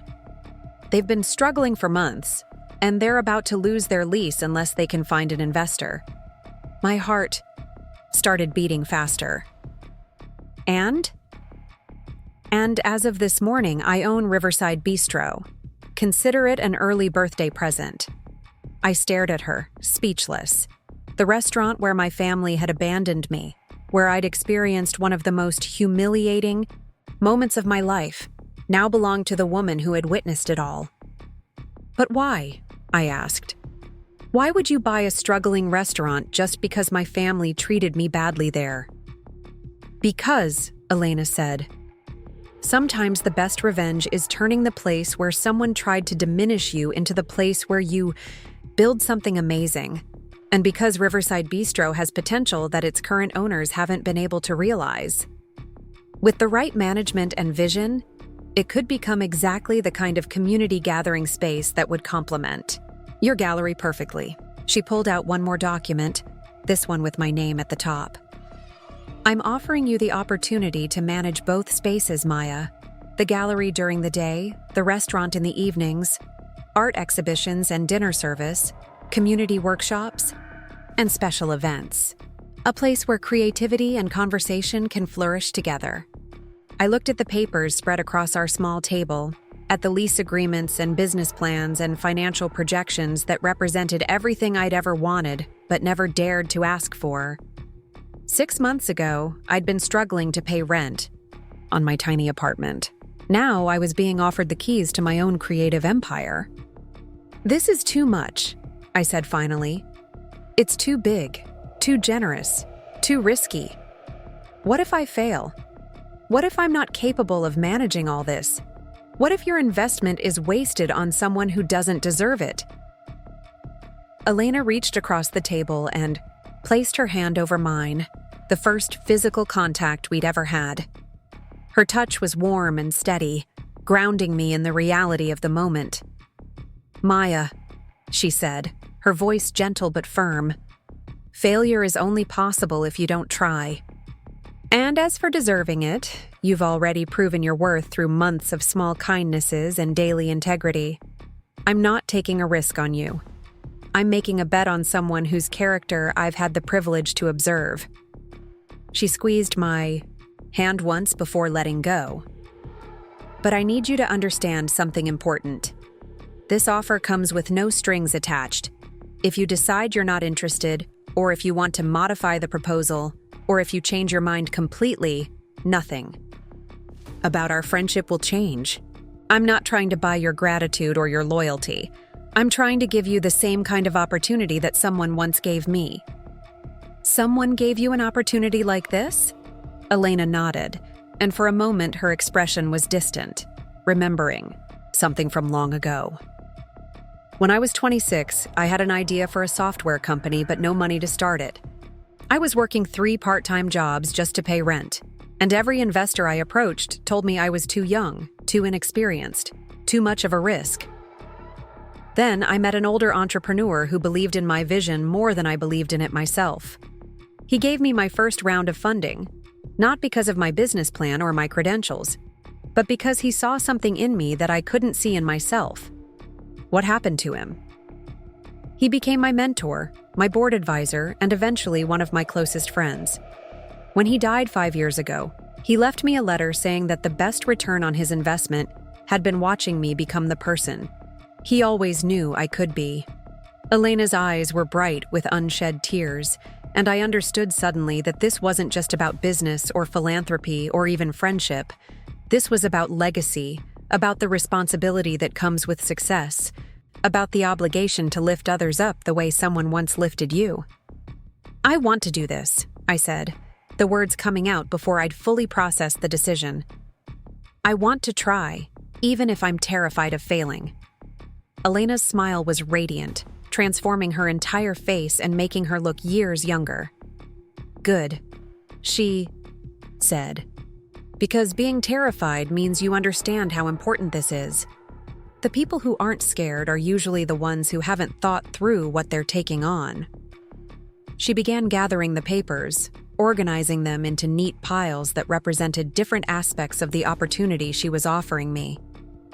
"We'll start slowly," she said. "First, we'll finalize the lease on the gallery space and begin planning the renovations. Then we'll work on your transition from freelance design work to gallery management. The restaurant will come later, once you're comfortable with the gallery operations." "When would this all begin?" I asked, still struggling to believe that this conversation was actually happening. "Whenever you're ready," Elena said. "But Maya, I do want you to take some time to think about what this means for your other relationships, your family, for instance. This kind of success has a way of changing how people see you, and not always in ways you might expect." I thought about my phone, which had been buzzing with unanswered messages from my family since yesterday morning. I thought about how they'd react when they learned about this opportunity, about whether they'd be genuinely happy for me or whether they'd find ways to diminish it. "I'm not sure I want to tell them right away," I said. "I need some time to figure out what this means for me before I deal with what it means for them." Elena nodded approvingly. "That's very wise. This is your opportunity, Maya. You get to decide how and when to share it with others." We spent another hour going through the details of the gallery space, the renovation timeline, and the transition plan that would allow me to wind down my freelance work while building toward the gallery opening. Elena had thought of everything, from insurance requirements to marketing strategies to staffing considerations. When we finally parted ways, I walked home in a daze, carrying a briefcase full of documents that represented the biggest opportunity of my life. The October air felt different somehow, charged with possibility and promise. The streets of Portland looked the same, but I felt like I was seeing them through new eyes, as if I'd suddenly been granted citizenship in a world I'd only observed from the outside. That afternoon, I called in sick to the client meeting I was supposed to attend and spent the day reading through every document Elena had given me. The business plan was thorough and thoughtful, anticipating challenges I hadn't even considered and offering solutions that demonstrated decades of experience building successful ventures. But it was the lease agreement that made everything feel real. My name was printed in bold letters at the top of the document, followed by the words, "Maya's Gallery and Community Space." Seeing my vision transformed into legal language, complete with square footage specifications and renovation timelines, made it impossible to dismiss this as an elaborate daydream. As evening approached, I found myself thinking about the restaurant where this had all begun, about the humiliation of sitting alone at that table while my family found excuses to leave. Tomorrow, I would own that space. Tomorrow, I would begin, transforming the place where I'd felt most invisible into a place where I could help other people be seen. The irony wasn't lost on me. My family had abandoned me at Riverside Bistro because they found my honesty uncomfortable, my struggles inconvenient, my dreams impractical.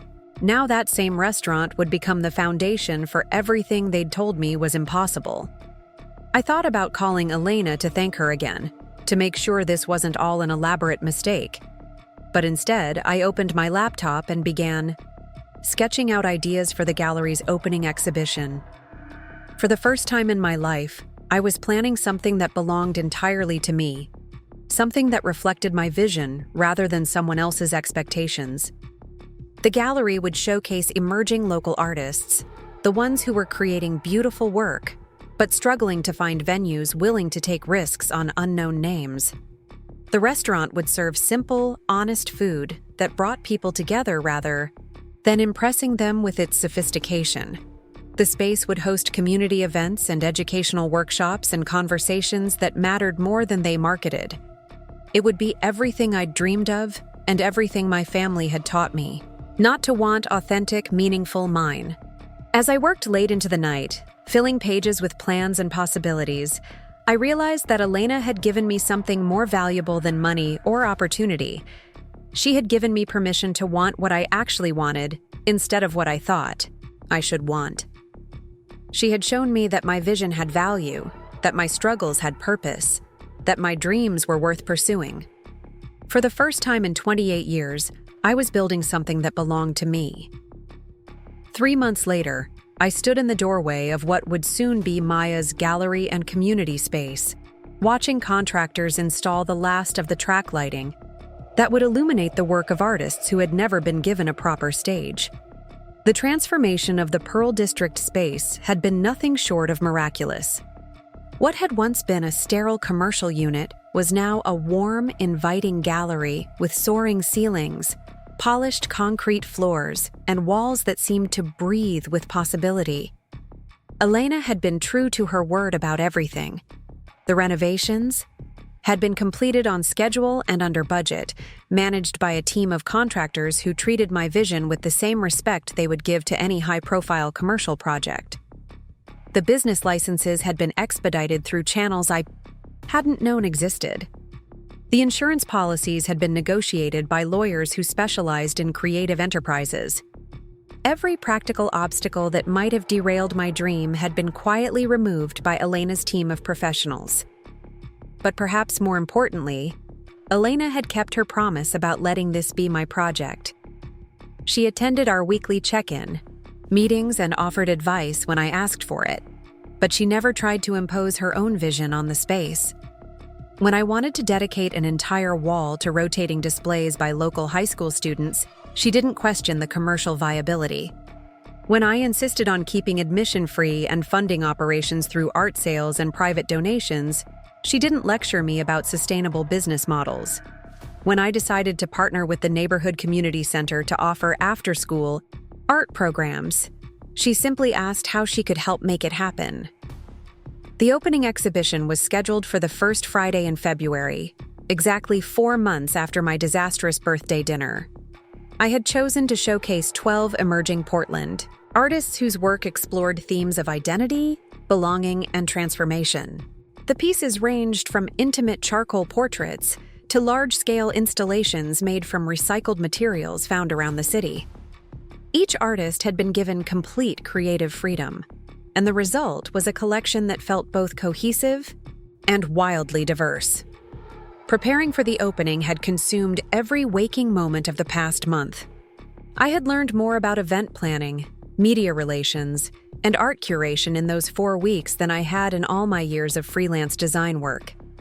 The learning curve had been steep and occasionally overwhelming, but Elena had been right about my capacity to grow into the role. Each challenge had felt like a puzzle to solve rather than an insurmountable obstacle. The guest list for the opening night had grown to over 200 people, including local art critics, neighborhood residents, city council members, and representatives from other cultural organizations around Portland. Elena had used her connections to ensure media coverage, but she had insisted that all interviews and articles focus on me and the artists rather than her involvement in the project.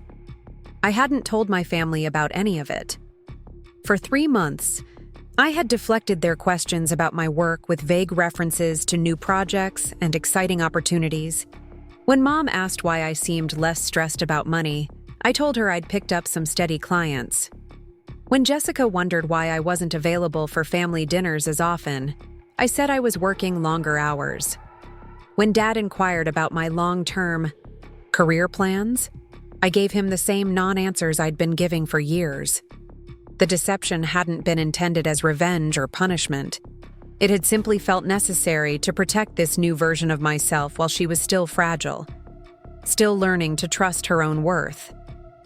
I knew that once my family learned about the gallery, everything would change.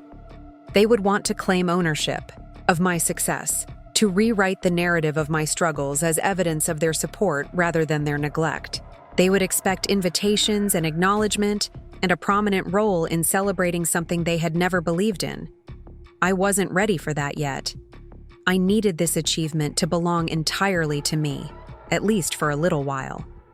But as opening night approached, I knew I couldn't keep the secret much longer. The gallery had been featured in Portland Monthly magazine and the arts section of the Oregonian. Local bloggers had written preview pieces about the exhibition. Social media buzz was building among the city's creative community. It was only a matter of time before someone my family knew would mention seeing my name associated with the new gallery in the Pearl District. Elena had been preparing me for this moment during our weekly meetings. She understood family dynamics in a way that surprised me until I remembered that she had built her own empire while navigating relationships with people who had known her before she became successful. "They're going to be excited when they find out," she had said the week before the opening. "But they're also going to be confused and maybe a little hurt that you didn't include them. You need to be prepared for both reactions." "I'm not sure I know how to handle either one," I had admitted. "If they're excited, it's going to feel performative after years of dismissing my ambitions. If they're hurt, I'm going to feel guilty for protecting something that was important to me." Elena had leaned back in her chair, considering my dilemma with the thoughtfulness she brought to all our conversations. "Maya, you've spent most of your life managing other people's emotions. You've gotten very good at making yourself smaller so that everyone else can feel more comfortable. But you can't build a meaningful life while you're still prioritizing other people's comfort over your own growth. So what do? You tell them the truth. Not because you owe them an explanation, but because living authentically means being honest about who you're becoming, even when it's inconvenient for the people who preferred who you used to be." The conversation had stayed with me as I finalized details for the opening night. Elena was right about my pattern of managing other people's emotions, but she was also right about the impossibility of building an authentic life while still performing the role of the accommodating family member who never asked for too much attention. The morning of the opening, I decided to text my family a simple message. "I have some exciting news to share with you. Can we have dinner tomorrow night? My treat." The responses came quickly. Mom wanted to know if I was engaged. Jessica asked if I had finally gotten a real job. Dad inquired about whether I needed to borrow money for this dinner I was offering to pay for. Their assumptions revealed everything about how they saw me and nothing about who I had become. I spent the day before the opening in a state of controlled chaos, checking and rechecking every detail. The caterers arrived early to set up wine and appetizer stations throughout the gallery.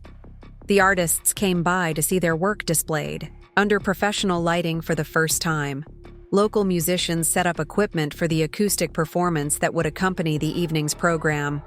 By 6 o'clock, an hour before the official start time, people were already gathering outside the gallery's front door.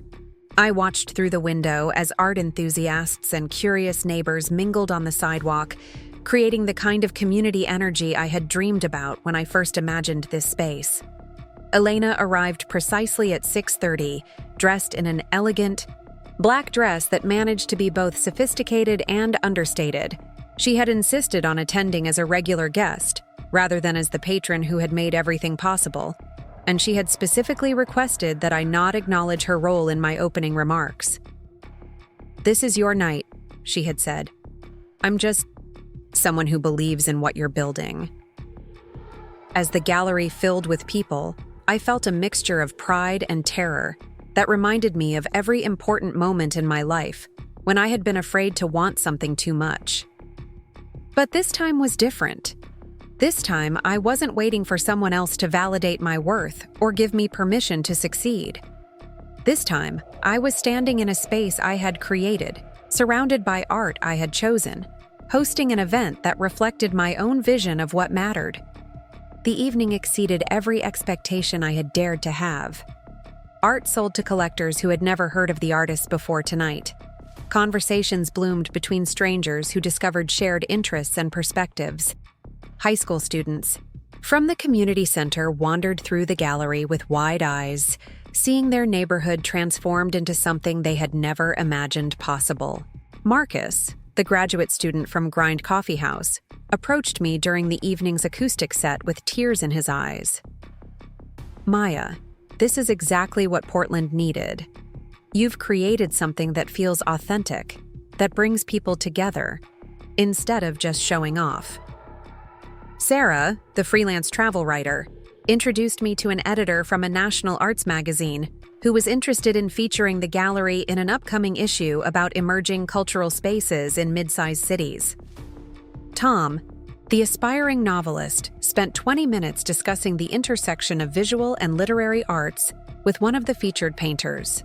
But perhaps the most meaningful moment came when one of the high school artists, a shy 17-year-old named Aisha, whose mixed media piece explored her experience as a refugee, approached me near the end of the evening.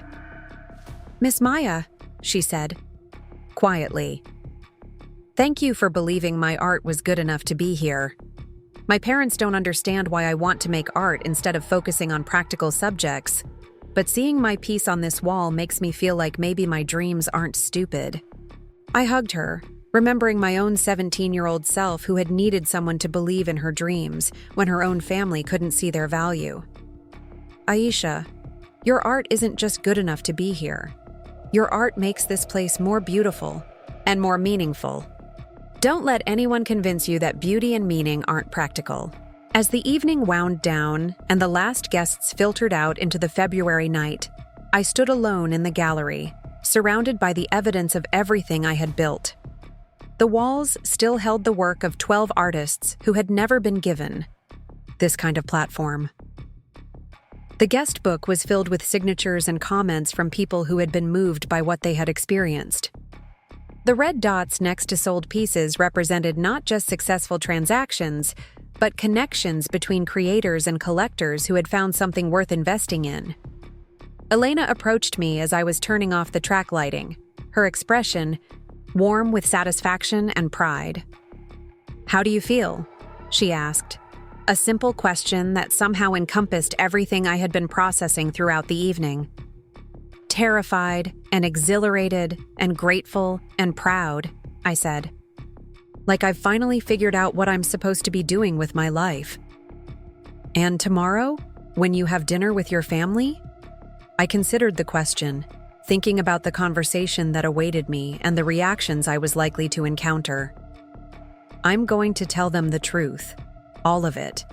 And I'm going to let them respond however they need to respond without trying to manage their emotions or protect them from feeling complicated things about my success." Elena smiled, and I could see approval in her expression that felt different, from the pride of a mentor or investor. It felt like recognition from someone who had walked a similar path and knew how difficult it was to choose authenticity over accommodation.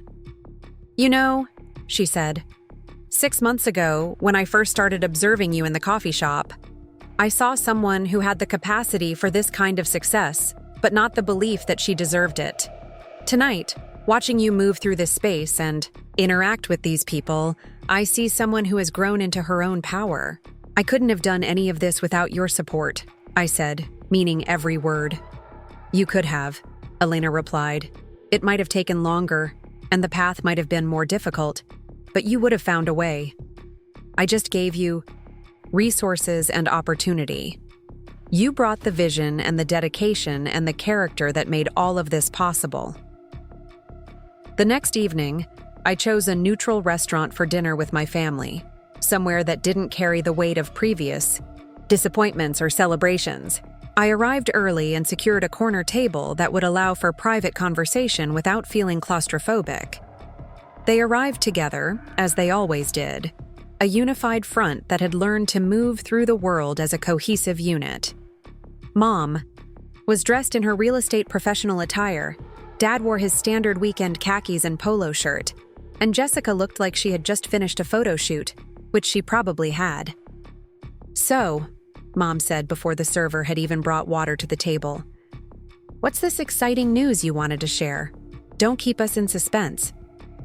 I had rehearsed this conversation in my mind dozens of times, but sitting across from them now, I realized that no amount of preparation could account for the complexity of revealing a completely different version of myself to people who thought they knew exactly who I was.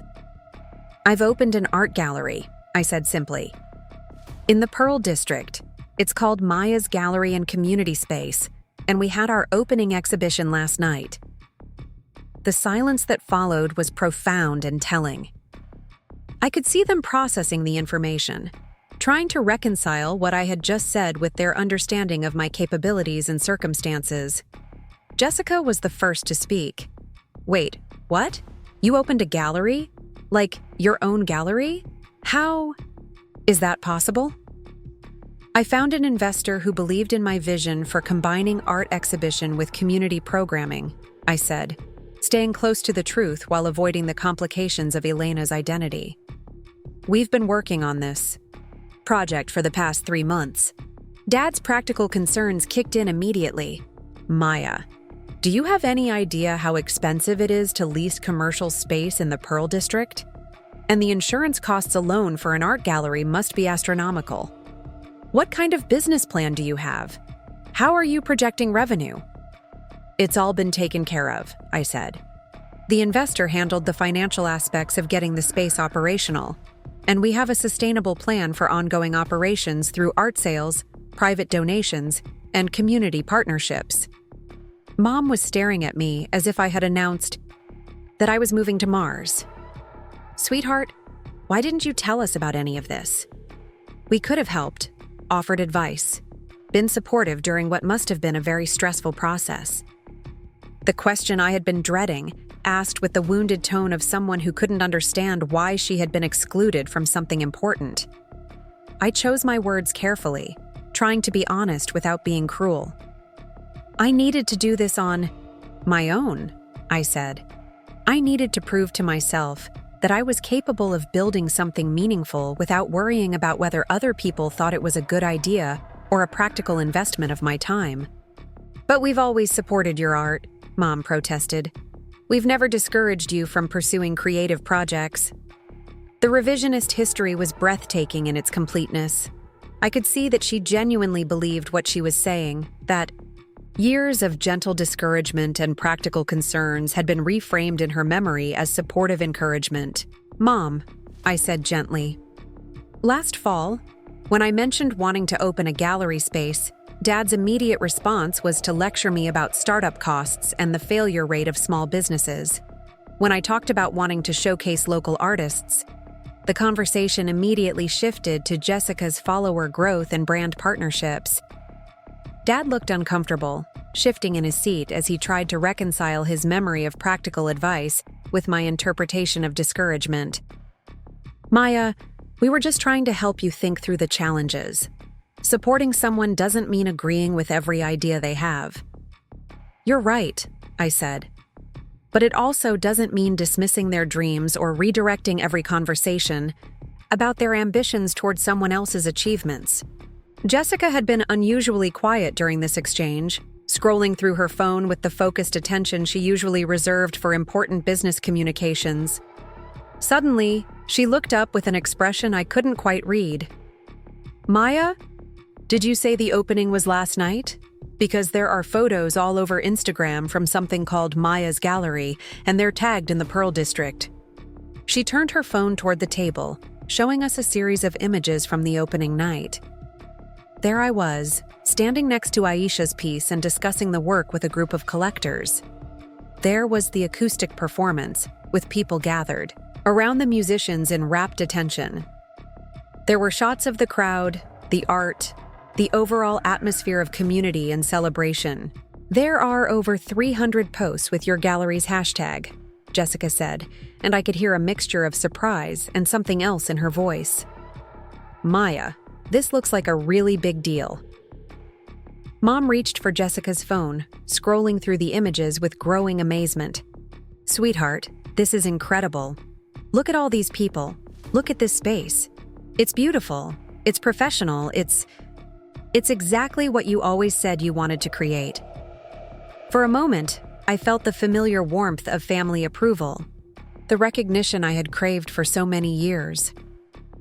But then I remembered how that approval had been absent when I needed it most, how it had only materialized now that my success was visible and documented by strangers. Thank you, I said. I'm proud of what we built, and I'm excited about the community response. Dad leaned forward and I could see him shifting into problem-solving mode. Maya, this is fantastic, but I hope you're being careful about the business side of things. Art galleries can be financially tricky, and you want to make sure you're not personally liable if things don't work out as planned. It's handled, Dad. I have excellent legal and financial advice. But who is this investor? Mom asked. How did you meet them? What kind of arrangement do you have? Are you sure they're legitimate? The questions came in a rush, and I could feel the familiar pressure to justify my decisions to people who had never trusted my judgment. But this time, I didn't feel compelled to provide explanations or seek their approval. The investor prefers to remain private, I said. But I can assure you that everything is legal, ethical, and structured to protect everyone's interests. Maya, Jessica said, looking up from her phone again. I'm seeing mentions of this gallery in Portland Monthly and the Oregonian. There's even a piece in Willamette Week calling it one of the most promising new cultural spaces in the city. She was reading from her screen, and I could hear amazement in her voice as she realized the scope of what I had accomplished without any of them knowing. How long has this been in the works? Mom asked. How could you have been planning something this significant without any of us knowing? Since October, I said. Since right after my birthday dinner. The reference to that evening hung in the air between us, carrying all the weight of everything that had happened and everything that had been left unsaid since then. Maya, Dad said carefully, I hope you're not doing this because you were upset about how that evening ended. We've all felt terrible about the misunderstanding, and if that motivated you to make some kind of dramatic gesture. This isn't a gesture, Dad. It's my life. It's what I've always wanted to do, and I finally found a way to make it happen. But why didn't you include us? Mom asked again, and this time there was real hurt in her voice. We're your family. We want to be part of your successes. The question cut to the heart of everything I had been struggling with for months. How do you explain to people who love you that their love has felt conditional, that their support has felt shallow, that their interest in your life has felt secondary to their investment in their own narratives? Because, I said slowly, choosing each word with care, I needed to prove to myself that I could succeed without having to manage everyone else's opinions about whether I deserved to succeed. The silence that followed was different from the earlier pause. This one was filled with recognition, with the uncomfortable awareness that their response to my achievement had immediately focused on why they hadn't been included rather than celebrating what I had accomplished. Jessica was the first to break the silence. Maya, I'm sorry. You're right. Instead of asking how we could have helped, I should have started by telling you how proud I am of what you've built. This gallery looks amazing, and from everything I'm seeing online, it's exactly the kind of space Portland needed. Her apology was genuine, and it reminded me of why I loved my sister, despite our complicated dynamic. Jessica wasn't malicious, and neither were my parents. They were just people who had gotten comfortable with a version of our family that cast me in a supporting role, and they were struggling to adjust to a version where I was the protagonist of my own story. "Thank you," I said. "That means a lot to me." Dad cleared his throat, and I could see him making an effort to set aside his practical concerns in favor of something more personal. "Maya, I may not always understand your artistic vision, but I can see that you've built something remarkable. I'm proud of you for pursuing your dreams, and I'm sorry if I ever made you feel like those dreams weren't worth pursuing." Mom nodded, reaching across the table to squeeze my hand. "Sweetheart, we love you, and we want to support you however we can. If we haven't done a good job of that in the past, we want to do better going forward." Their words were everything I had wanted to hear for years, but they also came too late to erase the years of feeling unseen and undervalued. I appreciated their willingness to acknowledge their mistakes, but I also understood that this conversation was happening because my success was now visible to the outside world, not because they had suddenly developed insight into how their behavior had affected me. "I love you all too," I said. "And I hope we can build a different kind of relationship going forward, one where we celebrate each other's achievements without making them into competitions or comparing them to what everyone else is doing." "Of course," Mom said quickly. "We want to be part of your success. Can we come see the gallery? Can we attend your next opening? Can we help spread the word to our friends and colleagues?" Their eagerness to be associated with my achievement felt both touching and frustrating. I wanted their support, but I also wanted it to feel authentic rather than opportunistic. "You're welcome to visit the gallery anytime during our regular hours," I said. "And I'd love for you to see the work we're showcasing and meet some of the artists. But I also need you to understand that this success belongs to me.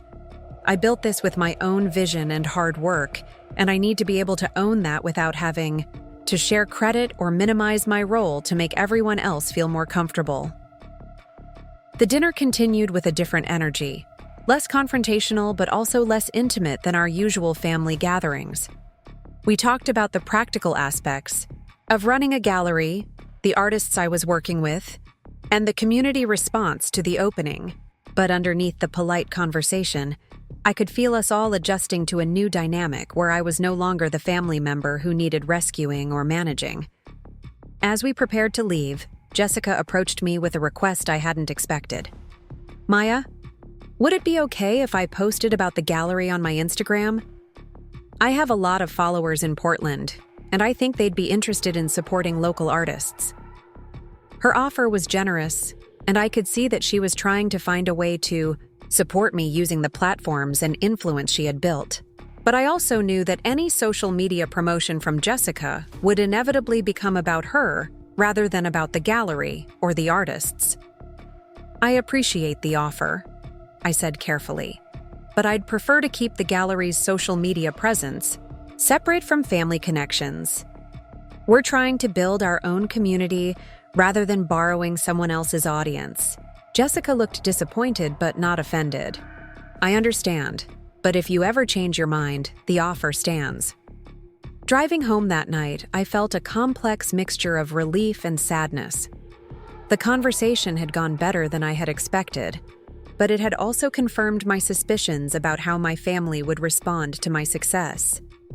They wanted to be proud of me, but they also wanted to claim ownership of that pride. They wanted to support me, but they struggled to do so without making it about their own feelings of exclusion. The next morning, I arrived at the gallery early to find Elena already waiting outside with 2 cups of coffee and her familiar warm smile. "How did it go?"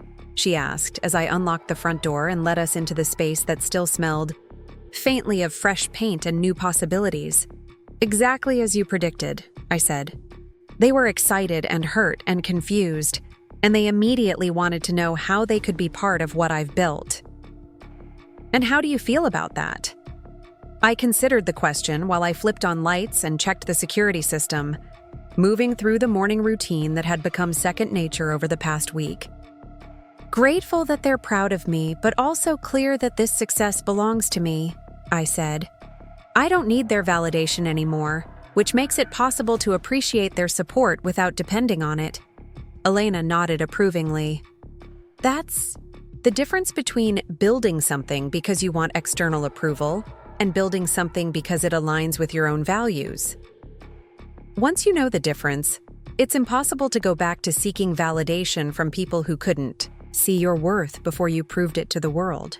As the morning light filled the gallery, illuminating the artwork that had brought so many people together just 2 nights before, I understood that Elena had given me something more valuable than financial backing or business opportunity.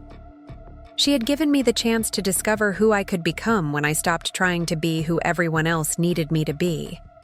The gallery was thriving, the community was responding, the artists were selling their work, and I was finally living a life that belonged entirely to me. My family could choose to be part of that life or not, but they could no longer define its boundaries or dictate its direction. For the first time in my 28 years, I was exactly where I belonged, doing exactly what I was meant to do. Surrounded by people who saw and valued the authentic version of myself, I had finally found the courage to become. Up next, you've got 2 more standout stories right on your screen. If this one hit the mark, you won't want to pass these up. Just click and check them out.